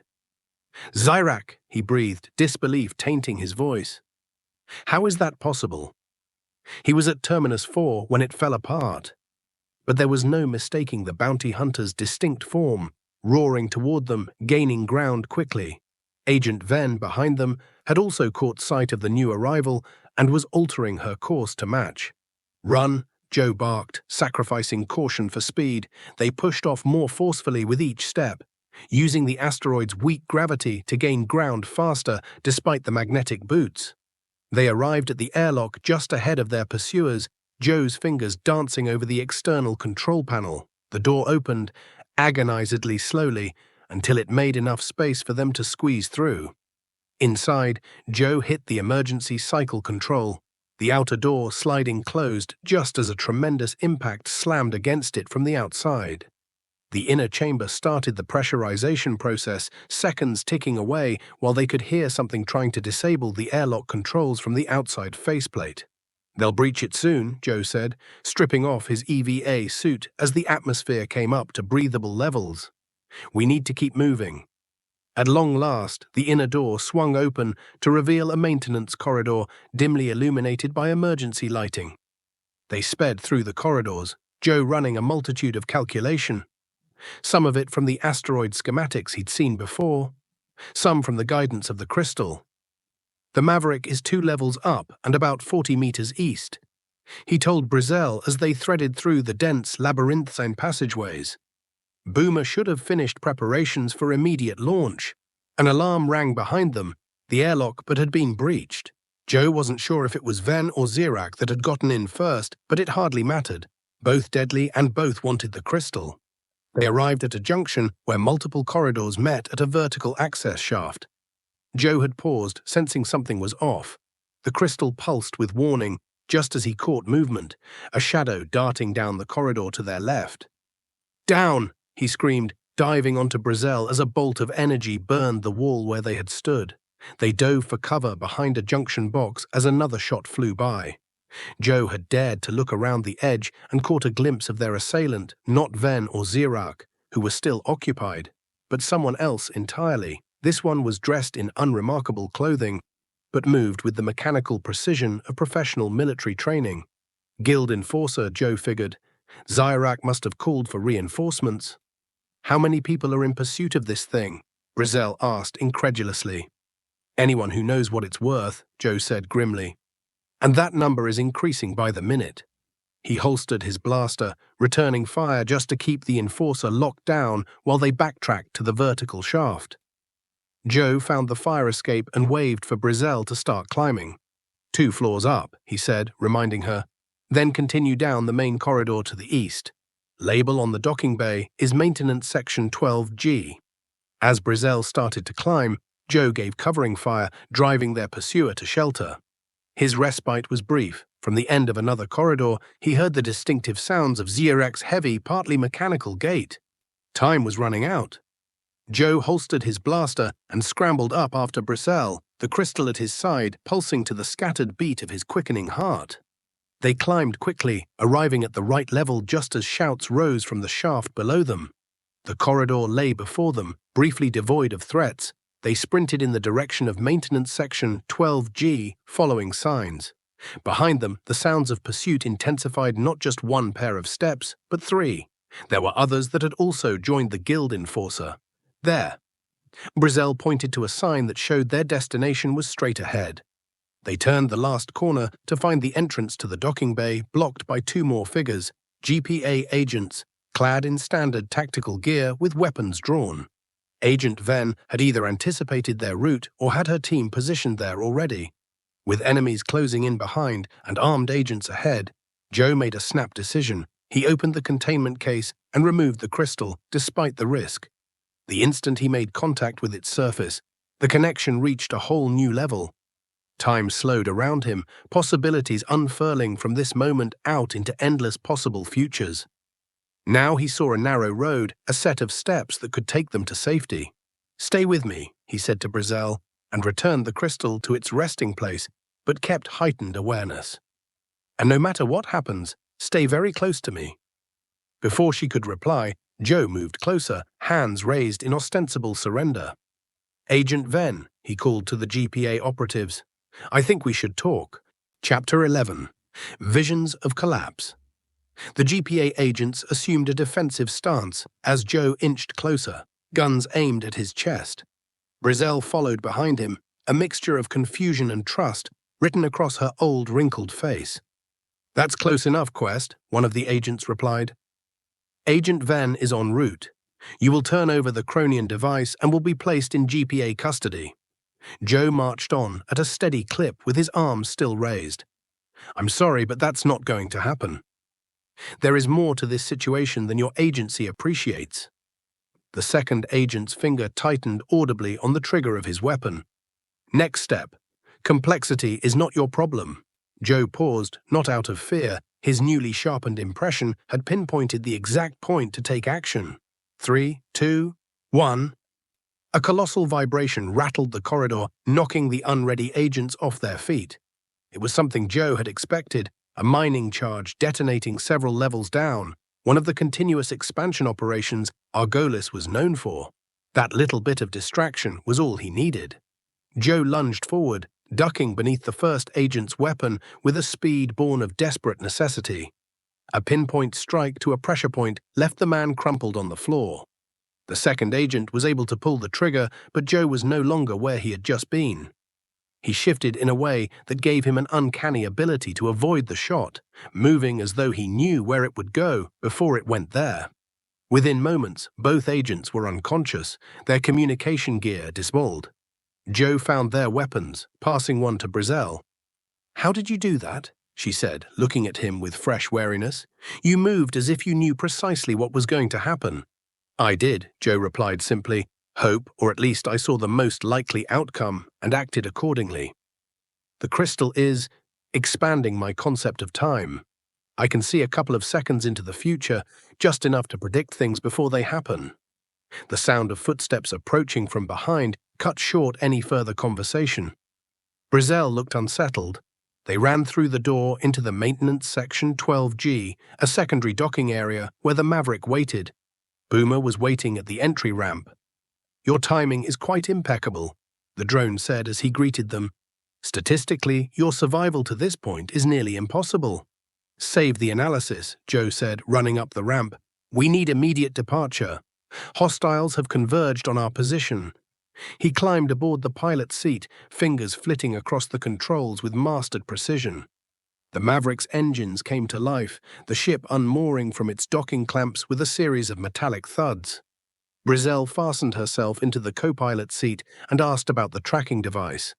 Thanks to Chantal's mechanical assistance, Boomer confirmed it had been neutralized minutes before GPA forces found the ship. They were currently running full stealth protocols. The docking bay doors began to release on account of Joe's override coding. Yet another nugget of foresight, courtesy of his association with Chantal. Beyond was the star-studded blackness of space, their path to brief freedom. Just as the Maverick banged off the tarmac, a door at the rear of the docking bay swung wide.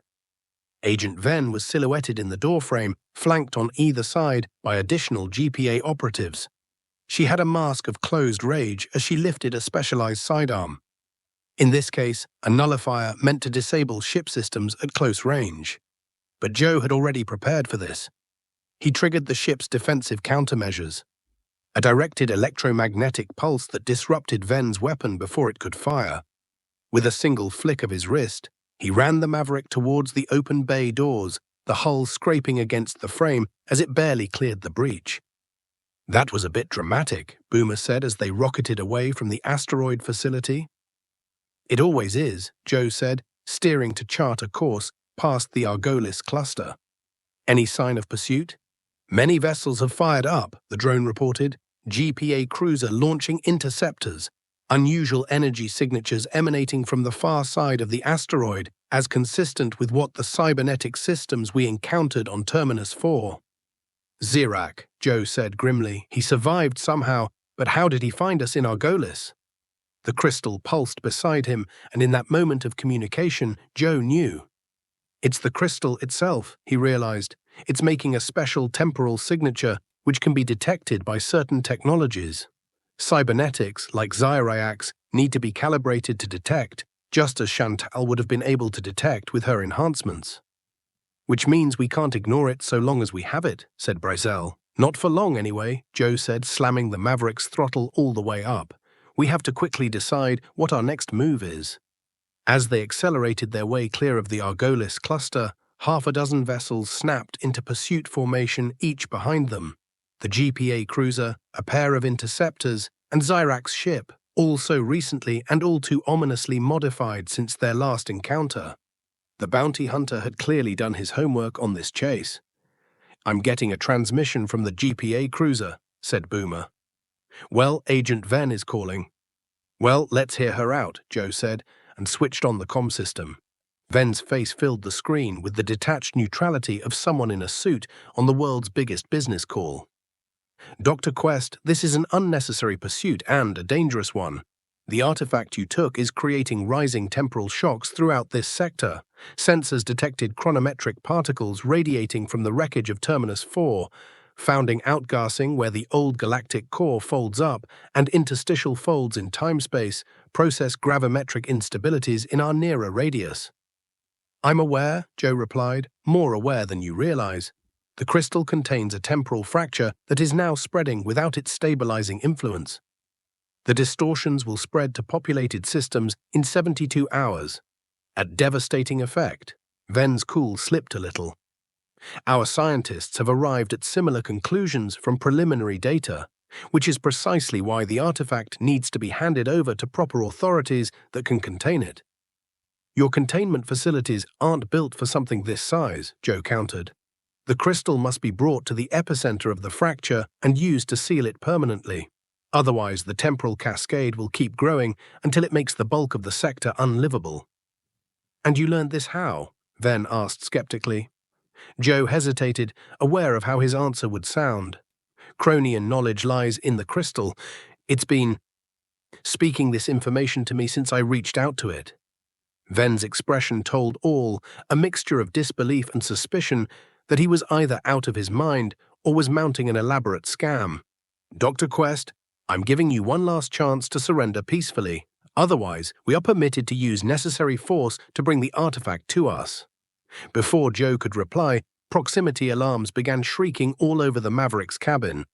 One of the GPA interceptors slipped into weapons range, and its targeting systems locked on the smaller ship. "I'm afraid we'll need to have this discussion at a later time, Agent Venn," Joe said, cutting off communications. To Boomer, he added, "Evasive maneuvers. Be ready to jump into hyperspace once we are clear of the gravity well of the cluster." The Maverick banked sharply, just missing a warning shot from the interceptor. Joe flew like a master pilot, each action of his anticipating the response in the pursuers, ahead of time. Another display of his tuning, or was it the crystal? "The calculations for hyperspace are complete," Boomer said. "But the GPA vessels are trying to set up an interdiction field to deny jump capability." "Their private forces are not our biggest problem," Joe said, nodding at the sensor readout, where Zyrak's ship was coming fast from behind, its velocities suggesting extensive changes to it. "He's not trying to catch us anymore. He will stop at nothing to get the crystal."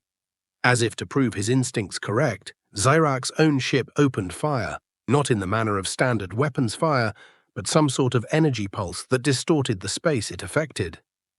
In the pathways of these pulses, reality itself appeared to buckle, light refracting around the damaged regions. Temporal disruptors, Joe identified, throwing the Maverick into a set of evasive maneuvers that pressed the ship's structural integrity. "He's using Chronian-derived technology. A direct hit would create localized time distortions within our ship." "Aging us to dust?" Brazell asked, hoisting herself into her seat as the vessel bucked violently. "Or worse," Joe confirmed, "targeting our engines to induce a catastrophic temporal feedback loop." Another eruption from Zyrak's ship hit so close to their starboard side that the space-warping effect was visible to the naked eye. Joe cranked up the Maverick engines, driving them well past safe parameters and tensioning the ship frame. "Entering hyperspace coordinates," Boomer reported, 15 seconds to jump capability. As the hyperdrive activated once more, the rear of the Maverick received one last blow from Zyrak's ship. It wasn't a direct hit, but it was close enough to generate a field of temporal distortion that swallowed the ship's engine section. Warning lights blinked across the control panel as systems responded to the disturbance. The hyperdrive screamed, its mechanisms momentarily diverted past the normal curve of time, tearing the intricate inner workings into too many pieces to count. "Stabilize the containment field," Joe yelled, his hands dancing over the controls in some futile last-ditch effort to avoid catastrophic failure. "Negative," Boomer answered. "Temporal refractures are cascading through primary systems." Hyperdrive malfunctions detected, stability compromised. The jump sequence has become unpredictable. At that pivotal moment, Joe grasped the crystal once again, yearning for its insight. The bond snapped into place, instant, more intimate than before, an avalanche of wisdom about the inner workings of the hyperdrive, about the temporal distortions buffeting it, about the things that should be done to avert disaster. Joe navigated with confidence, then deftly entered commands. The fluctuations in the hypercar drive stabilized for a moment, not in a fixed position, but enough of one to manage one jump. Emergency hyperspace protocol is now activated, he said, integrating the final sequence. Coordinates locked. The stars pulled into lines as the Maverick lurched into hyperspace, escaping their pursuers by seconds. But the injured hyperdrive protested and cried to be left alone as the even up in time warped its workings, even in hyperspace. Drive stability down to 27% and declining, Boomer reported. Advise immediate hyperspace exit to avoid catastrophic failure. Not yet, Joe told him, tracking the ship's location against their destination. We have to get as far away from our pursuers as quickly as we can. Internally, the ship began to shudder violently as internal systems flared into life for a single heartbeat, feeling the temporal disruption propagate from the engine section into all parts of the vessel. In the cabin, chronometric particles crystallized and glowed with blue-white haze, creating the illusion of distortion where objects would slip out of phase, only to momentarily wobble into view. The bodies closer to the tachyon barrier, the second line of defense, the last line of defense, the buckling of temporality. What's happening? Afterimages trailed like ghosts of motion as Brizzell moved, and she asked in alarm, watching her hand blur. The temporal disruptor he's used has destabilized our ship's chronometric integrity, Joe said, the motions of his own body as if they'd happened a split second before he meant for them to. We have localized time distortions spreading throughout the Maverick. Is it dangerous? Potentially, if the resulting effect makes it to the power core. He did not complete the sentence, though. His concern was keeping them on course through hyperspace, despite the worsening conditions. It may have been minutes or hours later. In reality, time itself was subject to distortion in the streaming field, and the subjectivity of time was useless as a measure. Before Joe finally set emergency hyperspace exit procedures in place, the Maverick lurched back into normal space, the transition rockier than usual as battered systems desperately tried to compensate. Location, Joe asked, studying the view screen for constellation he could recognize. Coordinator Sigad, match Cygnus mining colony, Boomer reported after a moment's reckoning, an independent operation on the fringe of the Fortuna asteroid belt, about 26 light years from where we started. Good, Joe nodded, far enough to buy us some time, remote enough not to draw immediate attention, but populated enough to find supplies and repairs when we need them. He maneuvered the crippled vessel toward the asteroid colony just appearing on the horizon, intricate networks of interlinked mining complexes, habitation domes, and docking port systems rendered into a single, gargantuan asteroid that stretched across nearly 100 kilometers in diameter. The Argolis cluster was all but lawless. Cygnus functioned as a corporate state, with enough security to maintain order, but not enough to prevent the denizens of the system from being left to their own devices, perfect for what they needed right now. The hyperdrive is offline, Boomer said as they neared. Initial analysis indicates that the breach in time has resulted in micro-fractures of the containment coils. Specialized equipment and expertise will be necessary for repair. One problem at a time, Joe muttered, sending through identification codes that would, for the time being, enable them to dock without drawing first suspicion. The codes were a little old, but still legit, the danger of operating on the fringes where administration was frequently loose. They were then maneuvering to an assigned docking bay when Brizzell gasped, pointing toward the view screen. Look. Joe turned and followed her gaze, a chill racing through him. Across the surrounding space of the mining colony, patches of distorted reality flashed. Areas in which the light bent in unnatural ways, where matter rippled and swelled in the same manner as a wave at the beach. Some patches were small, less than a meter wide, others extended hundreds of meters. Temporal anomalies, he diagnosed somberly. The fracture has already come to this system. So quickly? Brizzell asked. You said we'd have 72 hours before populated systems were affected. Joe accessed the information bestowed to him by the crystal. The fracture is not propagating uniformly. It's tracing paths of least resistance through space-time, speeding up along some vectors, but moving more slowly along others. This system has to be on one of those fast propagation routes. They also observed as a small maintenance craft moved toward one of the bigger anomalies to investigate. When the ship crossed into the warped space, its hull began to visibly decay, rust creeping across its surface in seconds. The ship turned around, but only after its external features had begun to decay. Time acceleration, Joe said. That anomaly is making matter move through time at an accelerated pace. But the effects for others may be different, slowing, reversal, even more complex distortions. The Maverick docked, mechanically clanking its connection to the colony's infrastructure. Joe shut down any non-essential systems, saving what was left of their working tech. We have to look at the damage and see how fast we can make repairs, he told Brizzell and Boomer, but we have to get to our final decision about the crystal. And these anomalies are only the start. By the drift continuing, more systems are getting affected and the distortions are getting worse. You said I had 3 options, Brizzell reminded him. Sell it, surrender it to the GPA, or you can take it to the fracture's epicenter and plug the breach permanently with it. That would probably be a one-way trip for whoever delivers it, acknowledged Joe. Yes, those are still our options, but recent developments have made things more complicated. How so? Joe pointed at the view screen, which was now showing more of the anomalies as their sensors tried to tune in on them. The crack is growing more quickly than expected. There may not be time to deliver to a buyer or the GPA Research Center before catastrophic effects ripple throughout the sector. And even if we do, neither of those options ensure a solution to the underlying problem. The crystal resonated at his side, and in that alignment, Joe found himself gifted with another image, more complete, more troubling than his previous visions. He read the crack as if days had already transpired, a vast network of temporal failures rippling through dozens of systems, reality itself coming undone at the seams as the walls between time streams fell, performing unexpected revolutions in worlds. Their temporal flow, buildings deconstructioning, aging, backward or forward at unpredictable speeds, entire populations stuck in moment loops or temporal thrust.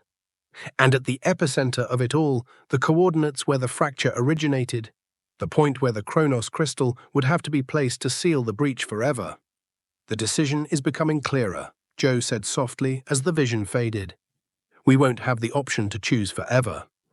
They climbed out of the Maverick and into the inspection corridor leading to the colony's docking bay, a slight reduction in artificial gravity pulling at them, an adjustment frequent in asteroid installations to mitigate wear on superstructure.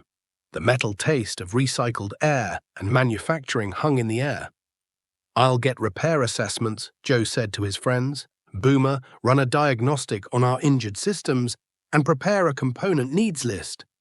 Brizzell, we need supplies, food, medical supplies, anything that might be useful if we need to make a rapid exit. And the crystal? She asked pointedly. Joe tapped the containment case strapped to his hip. It stays with me, always.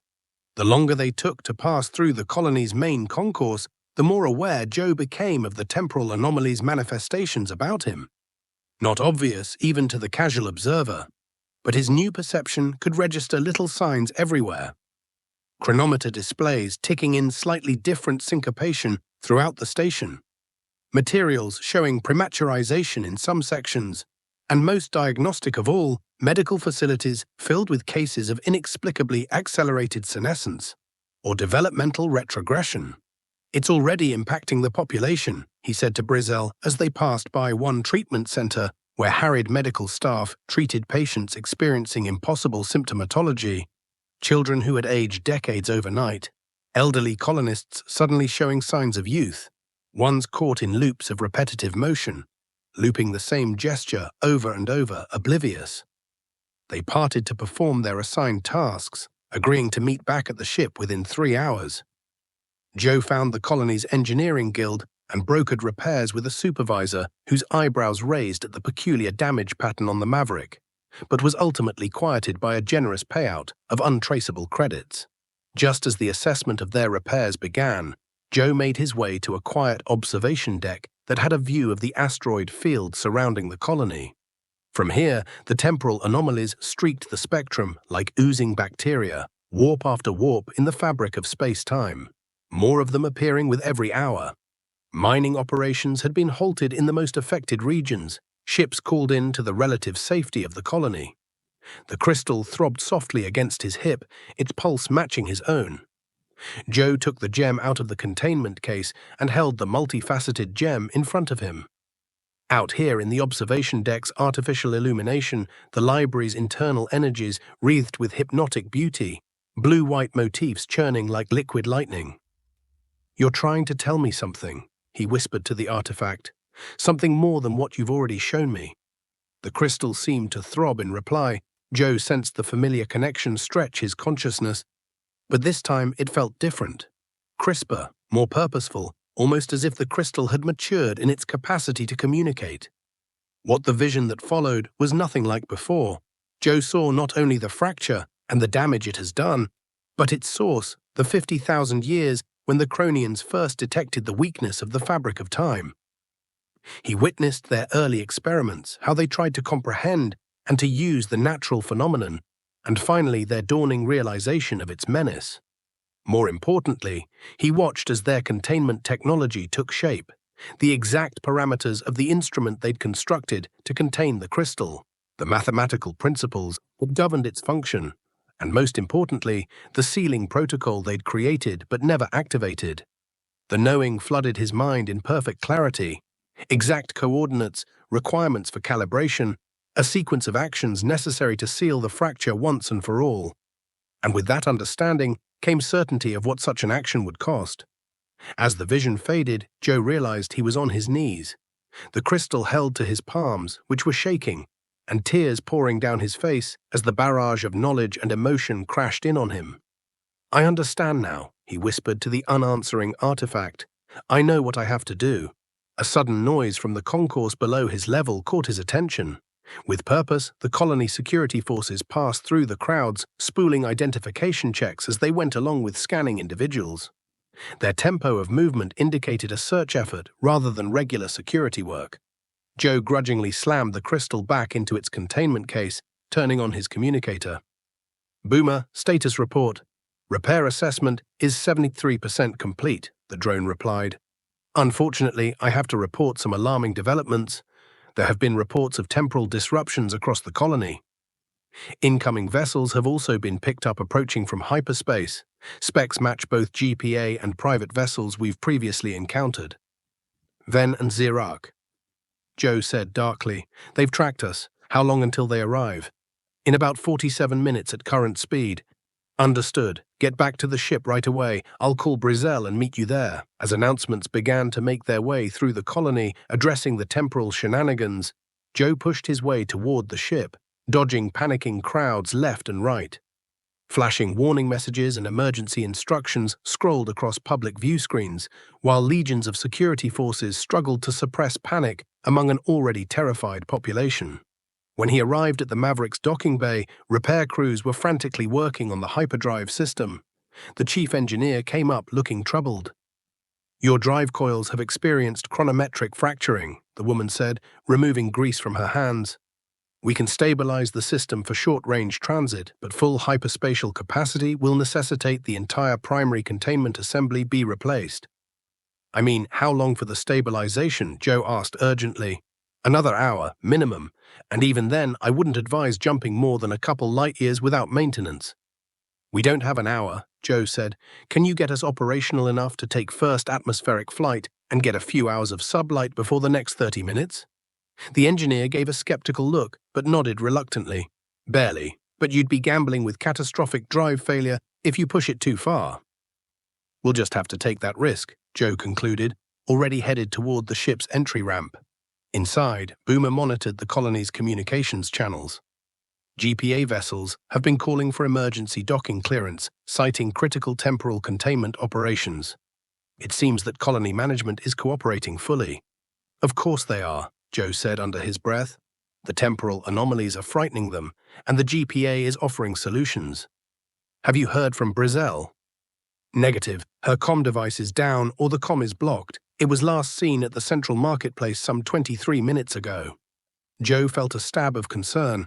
I'll find her, continue prep for departure and keep an eye on repair process at AEM. We have to be prepared to go at any moment. Once again, he left the ship, pulling his way through the dense throngs leading toward the central marketplace. Colony security had set up checkpoints at primary crossways, running IDs and interrogating anyone who matched specific parameters. The crystal at his side flared with warning just as Joe noticed a GPA team entering the far side of the marketplace, standard tactical formation, scanning tech in hand. He ducked into a side corridor, following the more subtle path his enhanced perception guided him on, one that would avoid detection, yet bring him nearer to where Brizzell had been spotted last. His attention was drawn by motion, a figure being led by colony security under the scrutiny of an interested crowd. But then, jolted with recognition, Joe realized it was Brizzell. Her face looked one step shy of a controlled panic as she scanned the throngs of people, presumably looking for him. The crystal was a great help with this, helping Joe to read likely future outcomes for each possible scenario. He would call for direct intervention, but that would almost certainly lead to his own capture. If they waited for a better opportunity, Brizzell risked being transferred to the custody of the GPA. The best way forward emerged, risky, but with the least chance of failure. He switched on his communicator, not to link with Brizzell's device, but to the colony's emergency broadcast system. A trick he'd learned years back that took advantage of particular transmission weaknesses that were frequent in frontier installations. At precisely the right moment, he activated a localized alert in the area where Brizzell was kept. The effect was immediate. Warning klaxons blared, lighting shifted to emergency protocols, and automated announcements warned of a containment breach in that sector. The ensuing confusion gave him the diversion he required. Security had temporarily let their guard down where Brizzell stood when responding to a priority alert. Joe pushed his way through the confused crowd until he got to Brizzell's side and dragged her into a maintenance corridor before security could restore order. "Joe," she said, exhaling sharply, relief spilling through her voice. "They're looking for temporal energy signatures. The crystal." "I know," he interrupted. "GPA and Zyrak are both en route to the colony. We must get to the ship straight away." They passed through service passageways, out of the main corridors where security presence would be thickest. As they made their way, Joe realized that the temporal anomalies were now even more common, even within the bounds of the colony itself. Little distortions that appeared in corners and buoys, causing localized effects that varied from subtle to drastic. In one corridor, they found themselves observing a maintenance worker repeatedly trying to pry open an access panel in the wall, only to have the same result each time. In a different one, water oozed through holes in a ruptured pipe, only to flow upward against gravity, backtracking its own route in defiance of ordinary physics. "It's getting worse," Brizzell remarked, as they rushed by such disturbing phenomena. "The crack is growing faster than you anticipated." "The process is not linear," Joe said. "As these distortions compound, they produce resonating patterns that amplify additional degradation. It's a domino effect that will keep getting worse until the crack is fixed." They all made it to the Maverick's docking bay in time to hear colony-wide alerts announcing the arrival of GPA vessels.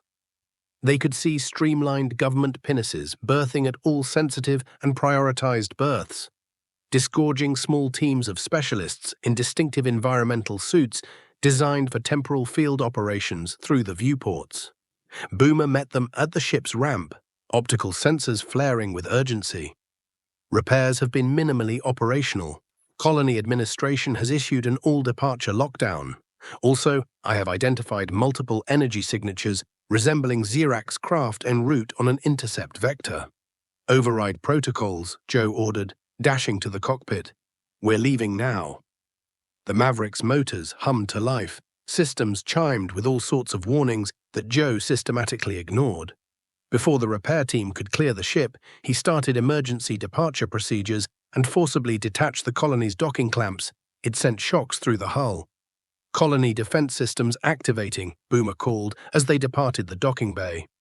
Attempting to establish lock with tractor beams, Joe was performing evasive maneuvers, trying to push that beat-up hunk of ship beyond what should have been possible. His actions were echoed by the crystal at his side, pulsing in time with him and heightening his awareness until he could see the colony's defenses and act on them before they existed. They escaped from the immediate docking area and blasted out into open space. They could see via the view screen that the temporal anomalies had compounded exponentially during their stay within the colony. The immediate area a treacherous labyrinth of distortion fields with erratic side effects. "Setting course for the Carina Nebula," Joe said, his fingers aflurry on navigation controls. "It's not going to take us the distance, but it's enough distance as we'll lose our pursuers for a while to come." "The Carina Nebula?" Brizzell questioned. "There's nothing there but interstellar dust and radiation." Joe's expression was solemn. "That's the location of the epicenter of the fracture." A light went on in Brizzell's head. "You've made your decision." "There was never really a choice," Joe said quietly. "No, after I realized what was involved." The Maverick sped away from the colony, weaving a narrow course through the field of temporal anomalies. Behind them, they had alerts showing pursuit. Both the GPA vessels and Zarak's ship had launched and were attempting to match their trajectory. "Synchronizing up drive," Joe said, keeping an eye on the newly repaired drive, which was still reading unstable. "This will be rough." The hyperdrive protested as it engaged, the ship trembling violently as it slipped into hyperspace. Alert signals popped on every console, and systems groaned against tolerances that were never intended to be challenged under such squeeze. But the Maverick held, moving them away from the colony and their pursuers towards the coordinates where destiny lurked in the form of a wounded reality in need of healing, at whatever cost to them personally. And as the stars streaked by in hyperspace, Joe could feel the crystal hum against his side. Not in warning this time, but something that felt something like approval. The decision had been made. The final journey had begun. Chapter 12. The final run. 2 light-years short of the Carina Nebula, the hyperdrive had gone into failure with a cascade of alarms. The Maverick plopped abruptly back into normal space, its engines sputtering as emergency systems diverted power to compensate for the craft's wide-range sudden deceleration. "Primary drive coils experienced total chronometric decay," Boomer said, his synthesized voice taking on an unusual urgency. "Trying to activate reserve propulsion systems." With a well-practiced efficiency, Joe's hands flowed across the controls, bypassing damaged circuits, activating auxiliary power cells. "Redirect all unnecessary energy to propulsion. We need to arrive at the nebula before our pursuers compute our course." The vessel lurched forward on conventional thrusters, the speed of the craft almost glacial compared to the faster-than-light speeds they had only now stopped using. On the view screen ahead lay the Carina Nebula, an immense cloud of interstellar dust and gas that glowed from within with the light of dozens of massive stars in varying stages of birth and death. Under other circumstances, the swirling formations of blue, purple, and gold would have been stunning. "Chronometric particle density exponentiating," Boomer reported as they neared the nebula's outer edge. "Temporal anomaly sensors detecting concentrations 312% higher than recorded on the Cygnus mining colony." Joe nodded grimly. "We're getting down to the source. The crack started somewhere in the heart of the nebula, a natural fault of spacetime that the Cronians had discovered, but not created." Brizzell watched the sensor displays with increasing anxiety. Now these readings indicate the anomalies are expanding outward at an increasing speed. The estimated timeline has shrunk from days to hours. "This is self-sustaining," Joe said, recalibrating their course to weave between unusually dense patches of anomalies. "All new distortion creates new resonance patterns, allowing further breaches to emerge. It's a cascade, the temporal version of a chain reaction." As they delved deeper into the nebula, the anomalies proved harder and harder to evade. All of reality felt as if it was splintering. Space wasn't mere space. Quiet patches of screwy emitted matter waxed and waned around oblique angles of light, and worst of all, There were bare regions where the continuity of time itself cracked up, breaking into bits piled on top of each other. I'm picking up an incredible buildup of temporal energy 7 million kilometers straight ahead, Boomer said. The pattern corresponds with what little data exists on theorized Cronian temporal nexus points. We're going there, Joe said quietly, staring at the numbers on the navigation console. The fracture's epicenter. As they neared it, the crystal beat against his side, and its pulse picked up, the rhythm growing stronger and more desperate as they got closer. The crack could feel it too, and the crack and Joe resonated, two halves of a whole calling to each other across the party line of the void.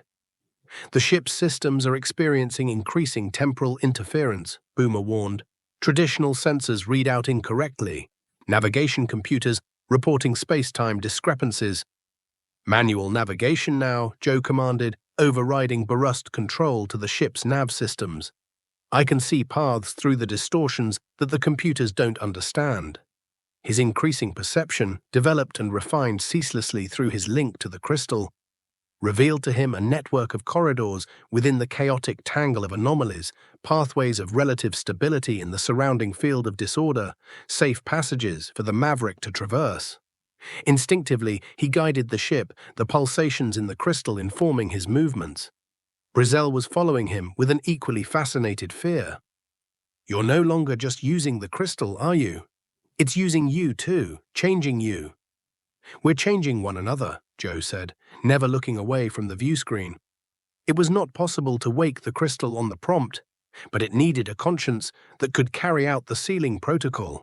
It has been training me since the moment my fingers first touched it in the Cronian vault. The ship's interior is undergoing localized temporal distortions as they venture further into the nebula. All the chronometers in the cabin ticked away, but at different speeds. Atoms sometimes seem to teleport from one place to another as if they hadn't traveled the space between. Most disconcertingly, echoes of their own actions sometimes materialized, ghost-like after-images executing gestures they had just made moments before. We're getting near the epicenter, Joe said, as an opening soon appeared in the nebula's swirling gases ahead.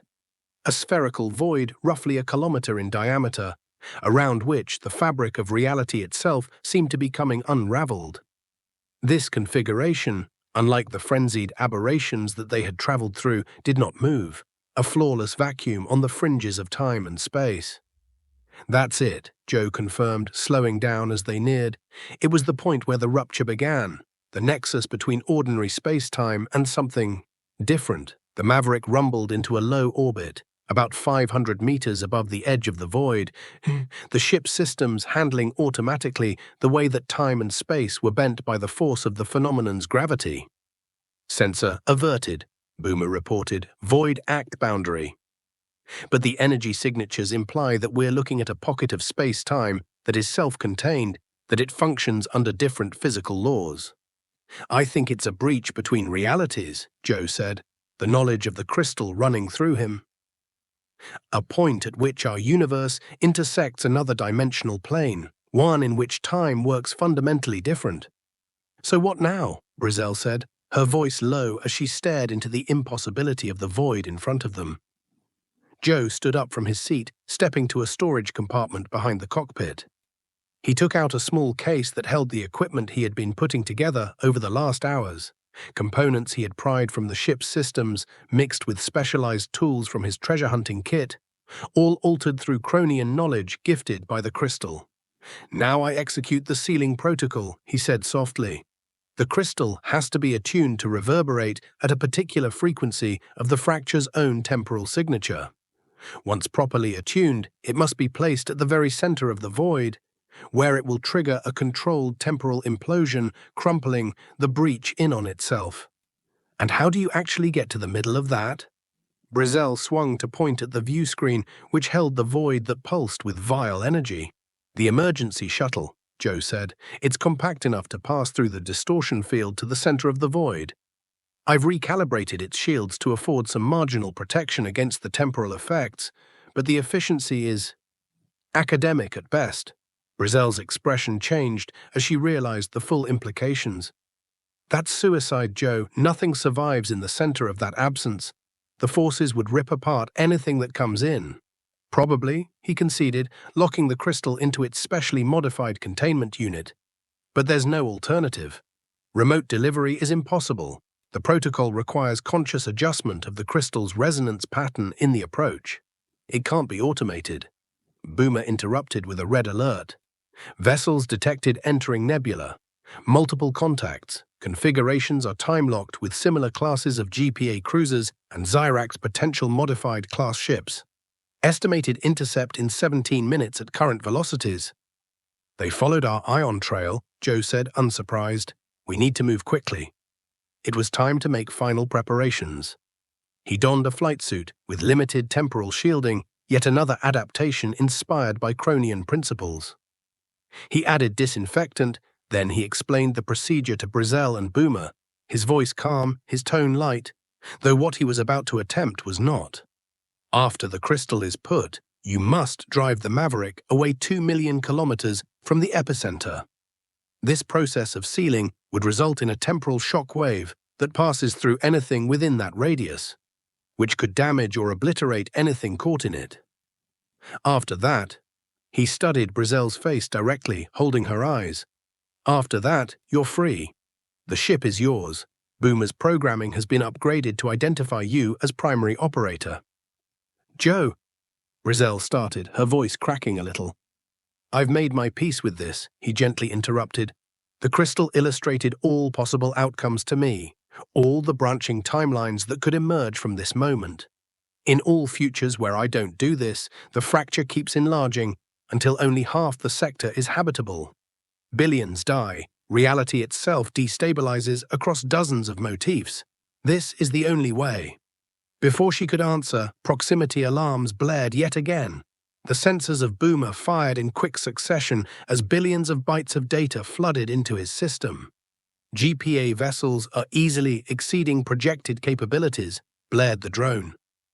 New intercept estimate, 9 minutes. There are also reports of unusual energy readings coming from Zimayirayak's ship, indicating he has likely engaged some form of temporal drive technology. His intercept vector is more direct, and he may catch us before the shuttle can clear the void. Then I need to launch now, Joe said, fastening the last pieces of his equipment. Disengage for immediate shuttle departure. Boomer initiated the launch sequence, and Joe looked at Brizzell one last time. There is something you need to know. Upon my first touch to the crystal, a transmission, a set of coordinates and date, 50 years in the future, marked with a Cronian symbol. I never shared what happened, because I didn't even comprehend what it meant. With a few quick commands, he transferred the data over to the ship's main computer. Maybe it's nothing, maybe it's everything. Either way, it's now the only mystery he'll leave unsolved. Unless you somehow survive this, Brizzell offered, her tone too devoid of hope. Joe smiled slightly. The things I've seen through the crystal, let's just say I've learned not to discount anything completely. The ship's computer made an announcement, the shuttle was ready. Joe performed a final check, making sure the crystal was properly mounted to his specially designed mount, where he would manipulate its resonance field as they approached the void. Joe, the treasure hunter, getting ready to board the shuttle, Boomer said, Statistical analysis indicates your survival probability to be roughly 0.007%. I do, however, find some of my processing matrices having what could only be described as remorse. At these odds. You saying you're going to miss me, Boomer? Joe with a glimmer of his old roguish grin.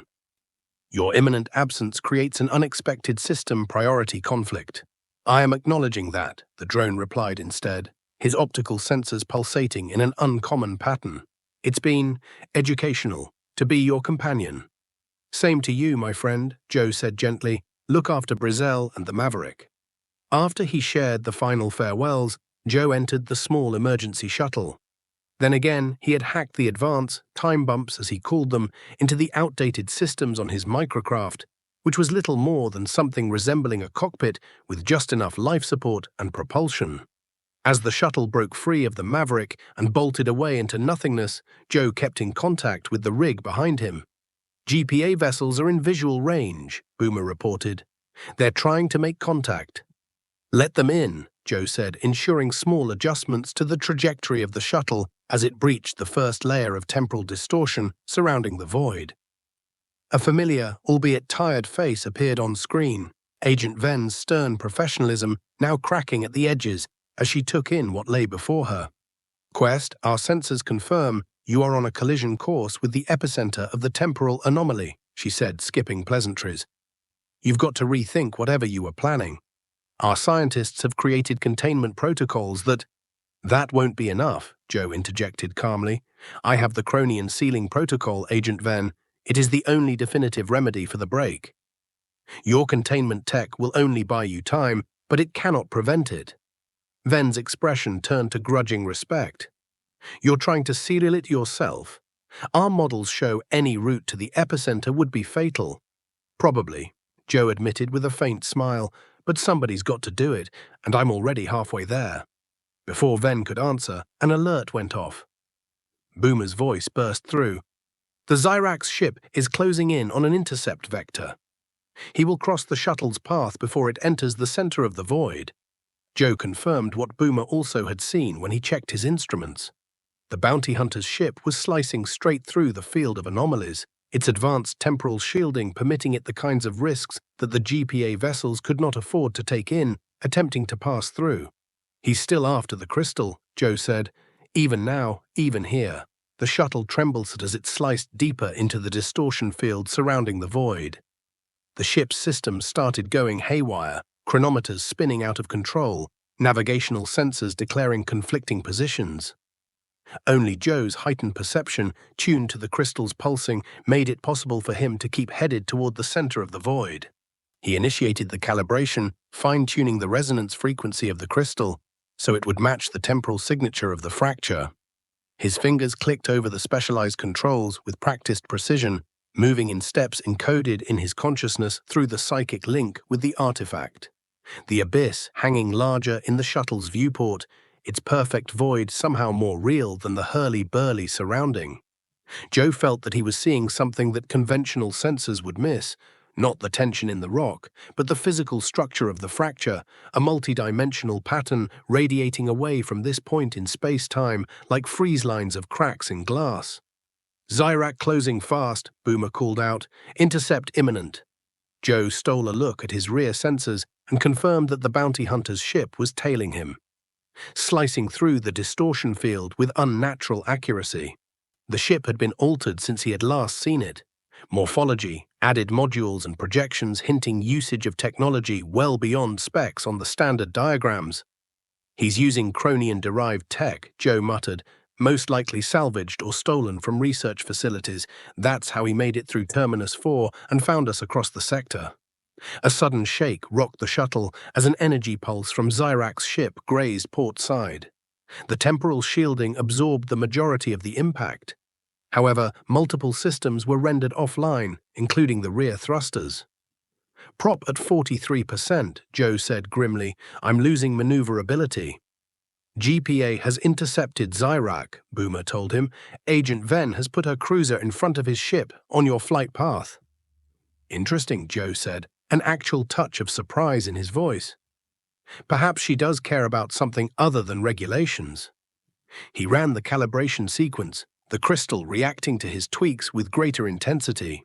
Its blue-white illumination bathed the shuttle's cockpit, flashing in intricate sequences that matched the fundamental frequency of the fracture.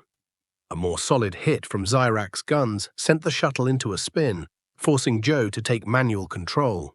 The vessel was now less than 200 meters from the void's boundary, so much so that reality itself around it started to visibly distort, light bending around the edges of the perfect nothing that lay ahead.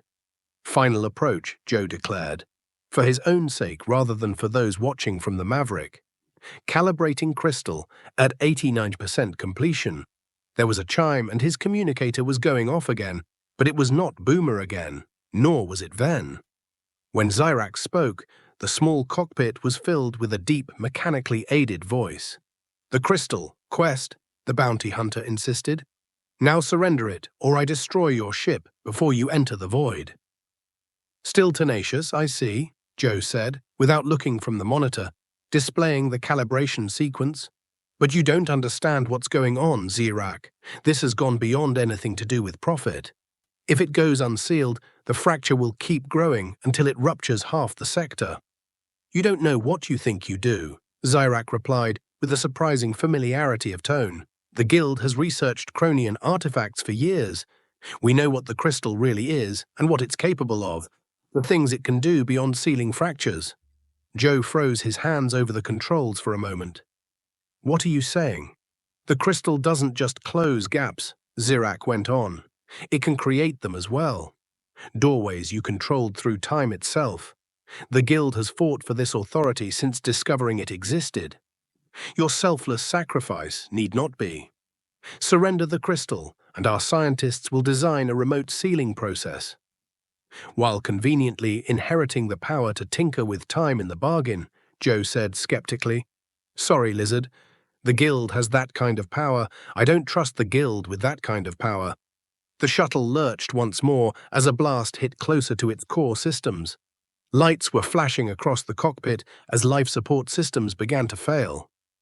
"Another direct hit and your shuttle will be a tin can," Zirak warned.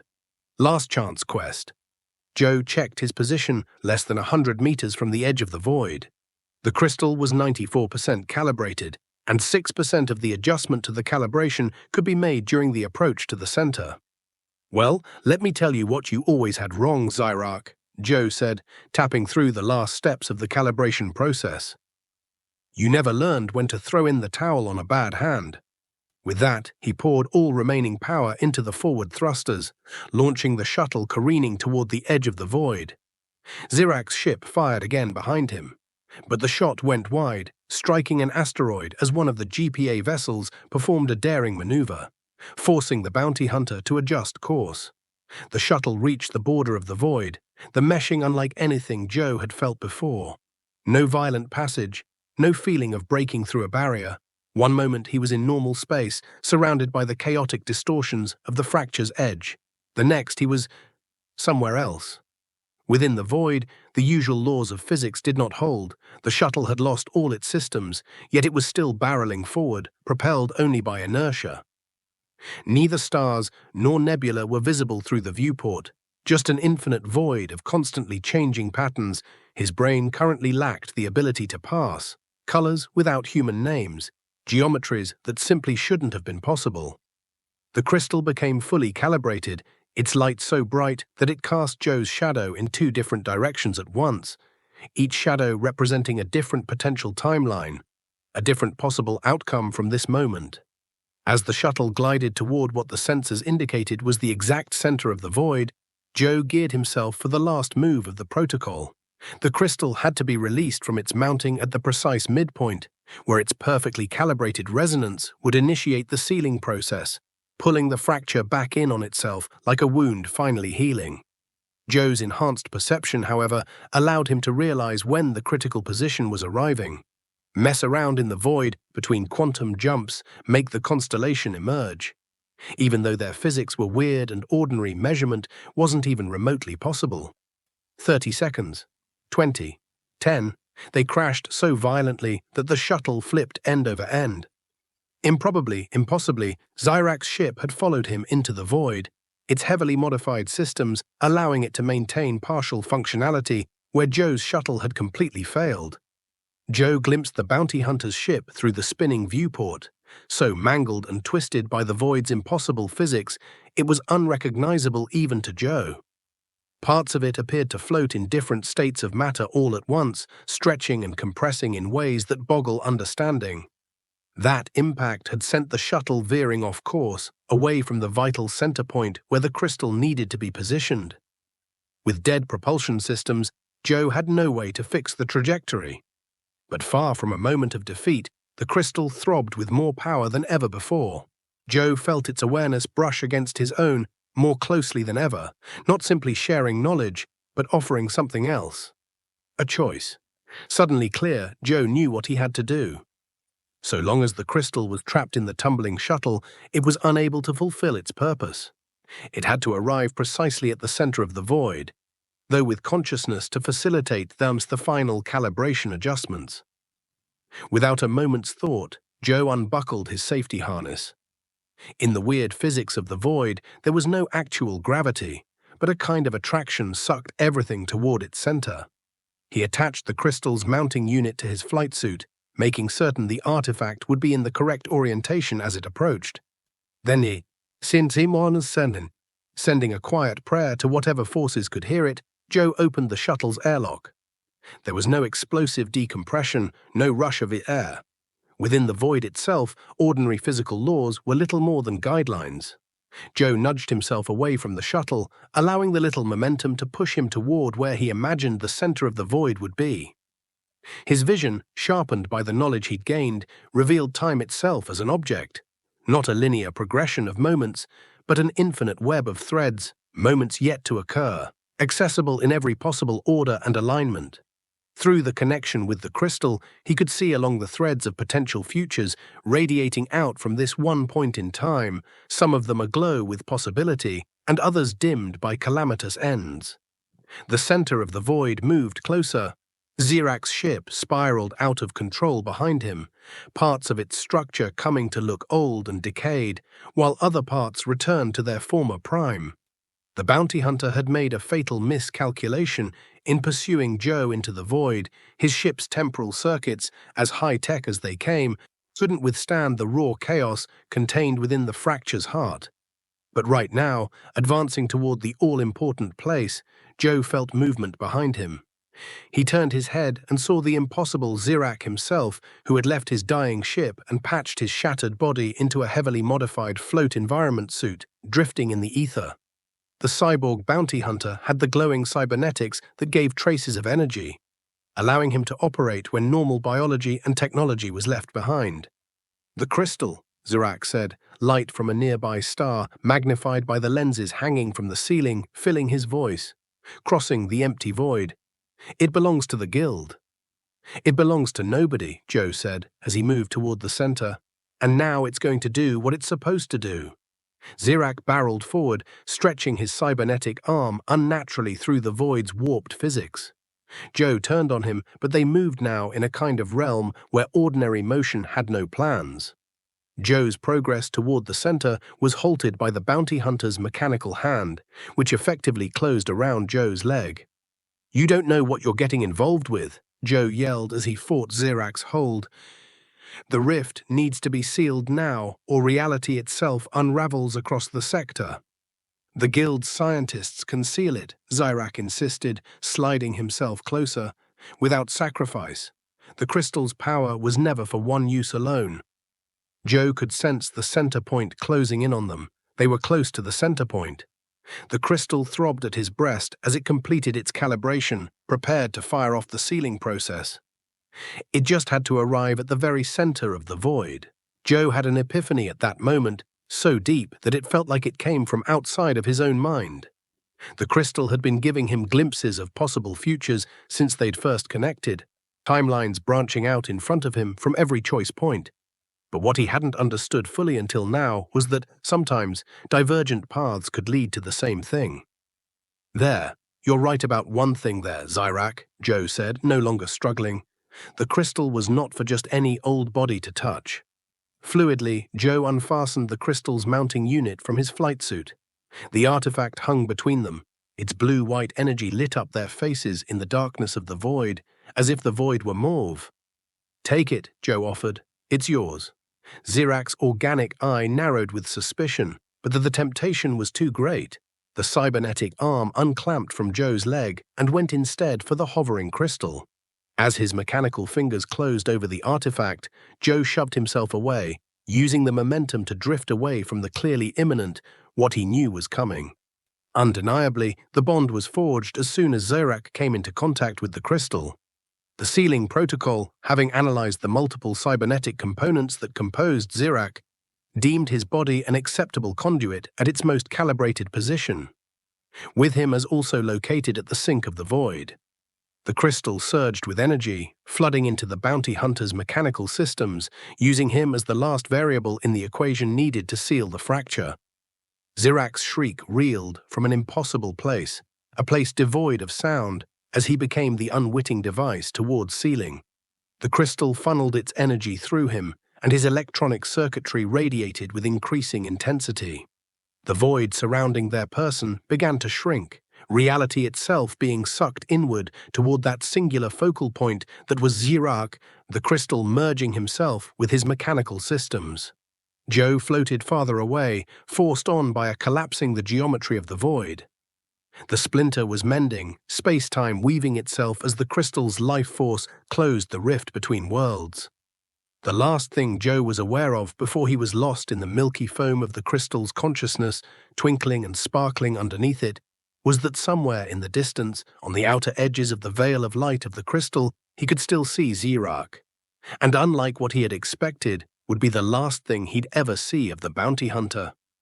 The way Xerak had looked just moments ago, thrumming with rage, Xerak's face had been transformed, the rage thawing and peeling away from it like ash in the hot wind, leaving something close to wonder in its place. For a moment, the merciless hunter appeared to grasp the staggering scale of what was unfolding, the mission-quickening interest beyond simple vengeance or avarice. Then the void collapsed in on itself, reality recoiling back to classical physics with a soundless bang that sent waves of corrective energy flowing outward through the fracture's branches. Temporal anomalies across the nebula started to stabilize, the chaotic distortion resolving as the fundamental wound in space-time closed up on itself. Joe was floating in normal space, the emergency systems of his flight suit activating to ensure that whatever precious air was still left would not be wasted. Around him, the nebula's gases swirled in their natural patterns, free at last from the distortions caused by temporal anomalies. Where the hole had existed, only air remained, the gap mended as if it had never been there. As his consciousness faded from lack of oxygen, Joe's last thought was that, in the end, he had succeeded. The fracture was healed. The sector was safe. And somewhere, sometime later, the Cronians whose sacrifice had traded their escape to contain the breach would know that their vigilance had not gone to waste. In the borrowed hours before darkness closed in, Joe Quest, treasure seeker, scoundrel, improbable savior floated into the arms of the stars, the day's work done. Chapter 13. Converging Paths. Consciousness came back to Joe Quest in bits and pieces, first feeling, then sound, finally his vision. He lay on a medical bed, advanced life support systems quietly humming around him. The lighting was low, designed for patient comfort as much as clinical efficiency. It was a low vibration that implied he was on a ship underway. "He's coming around," a familiar voice said nearby. Vital signs stabilizing. Joe squinted as his vision came into focus on the figure hovering above his bed. Boomer the drone. Its optical sensors flashing in a way that he imagined conveyed concern. "That's statistically improbable," Joe rasped, his throat parched from lack of use. "I touched on that," the drone replied, the slightest inflection of its habitual dryness returning. "A half-dozen times in your rescue. We cannot model your survival under ordinary probabilities." And Joe tried to sit up, his body moaning in protest, also moving. He was sore in every muscle, as if he hadn't moved for some time.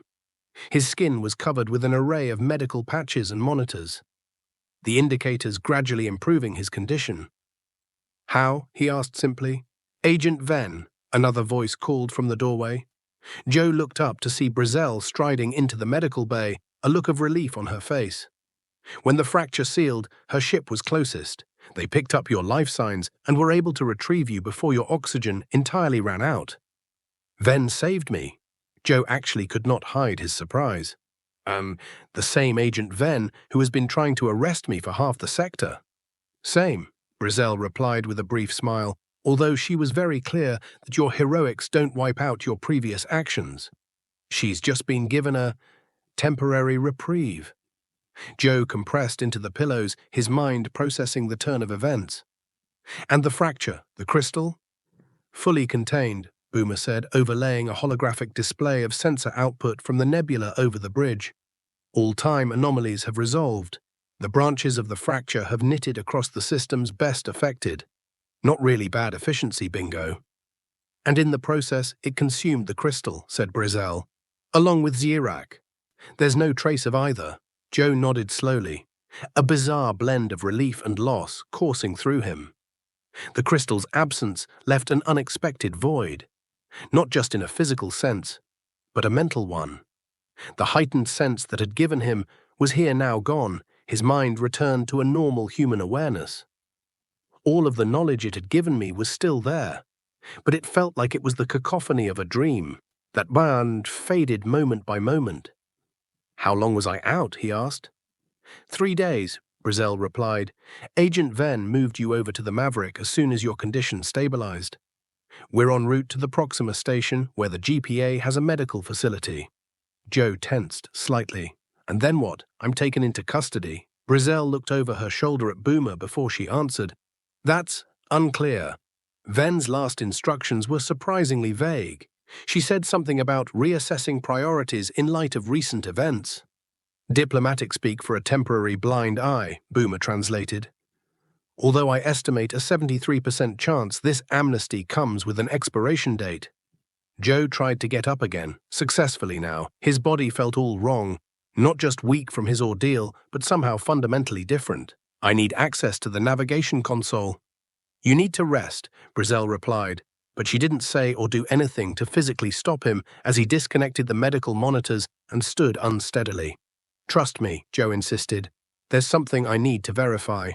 Joe reached the Maverick's cockpit with Brazell's reluctant help. The familiar space and presence welcomed him, although the computer had made new mods to the control system's repairs and upgrades made during his unconsciousness.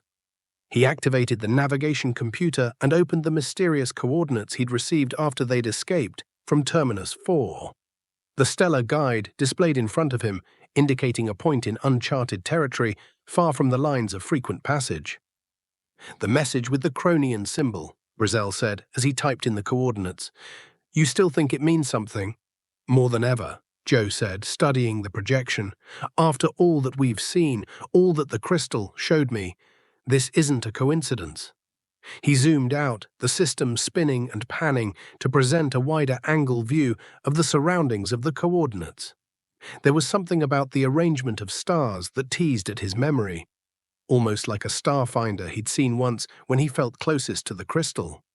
"Boomer, analyze this area," Joe said. "Compare it to all known data from Chronian astronomical records." It merged with the navigation system, running data in record time. "Correlation detected," Boomer said after a few seconds. "Stellar configuration corresponds to an area described in fragmentary Chronian records as the nexus of convergence, meaning unclear, but references imply ritual or ceremonial significance." "This has got to be some kind of theory," Joe thought as he nodded. "The date in the message 50 years in the future. What if that's not just a time to meet, or when something happens there? Something the Chronians foresaw." "Like what?" Brazell asked, curious despite her skepticism. "I don't know for sure," Joe said, "but through my connection with the crystal, I had tasted pieces of the Chronians' plan. They weren't amazing, they weren't the only ones who disappeared, and they just weren't the only ones that were containing the fracture. They were waiting." "Waiting for what?" Joe's eyes stayed glued to the star map. "For the right moment, for conditions to align. The Ascension Protocol wasn't simply a means of escaping their dying sun, it was a method for transcending their corporeal forms altogether, advancing to a higher plane of reality." "And you think these coordinates are tied to that process?" Boomer asked, optical sensors trained on the projection. "I suspect the Chronians are not all dead," Joe said quietly.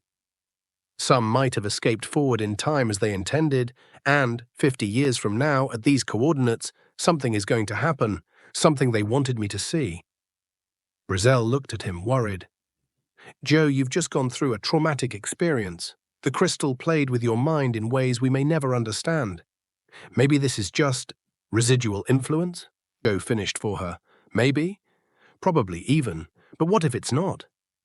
He inclined forward to look her in the eye. What would the best treasure hunter in the field do if given the ultimate mystery? A slow smile crept across Brazell's face. He'd solve it, of course. "Exactly." Joe found his way back to the pilot's chair, feeling more like himself than he had since waking. "We have a ship, we have the coordinates, and we have some time to prepare. The Maverick has never shied away from a challenge." Boomer commented, The chance we will reach these coordinates using our current technology is about 12.4%. Major upgrades would need to be made. We'll upgrade then, Joe answered emphatically. We're going to need resources. Joe went silent and looked thoughtful. The crystal revealed things to me, Brazel. Not only knowledge, but perspective. He gestured to the star map. This is the greatest treasure of all, discovery. An understanding of what the Cronians were trying for, what they could have become. But what if we get to these coordinates and there's nothing? Brazel challenged. What if it was all just the crystal influencing your mind? Then I will have lived a life of adventure, Joe replied simply, which doesn't seem like such a bad outcome. Almost as though responding to his words, the ship's sensors picked up on a slight anomaly. A brief shift in the background radiation of space. So brief it could have been a glitch, save for one detail. The energy signature was that of chronometric particles, the very same energy that had bathed the crystal. Did you see that? Joe leaned forward to look at the readings. Sensors malfunction, Boomer suggested, though he didn't sound entirely convinced. While the pattern is similar to lingering Cronian energy signatures, Joe smiled as a familiar thrill of discovery ran through him. Or a signal that we're on the right track. He sat back in the pilot's seat, his hands resting comfortably over the familiar controls of the Maverick. Before him was a long journey, with no promise of a reward at its end, and somehow that felt entirely right. Chart a course for Proxima Station, he ordered Boomer. We have things to get ready. As the Maverick realigned its course, Joe Quest stared out at the stars streaming past the viewport. Somewhere out there, the Cronians were waiting, or what they had become was waiting, and now at coordinates that as little as 3 seconds ago were nothing more than empty space, he would keep his fate with destiny. It was only the beginning of the greatest treasure hunt in history.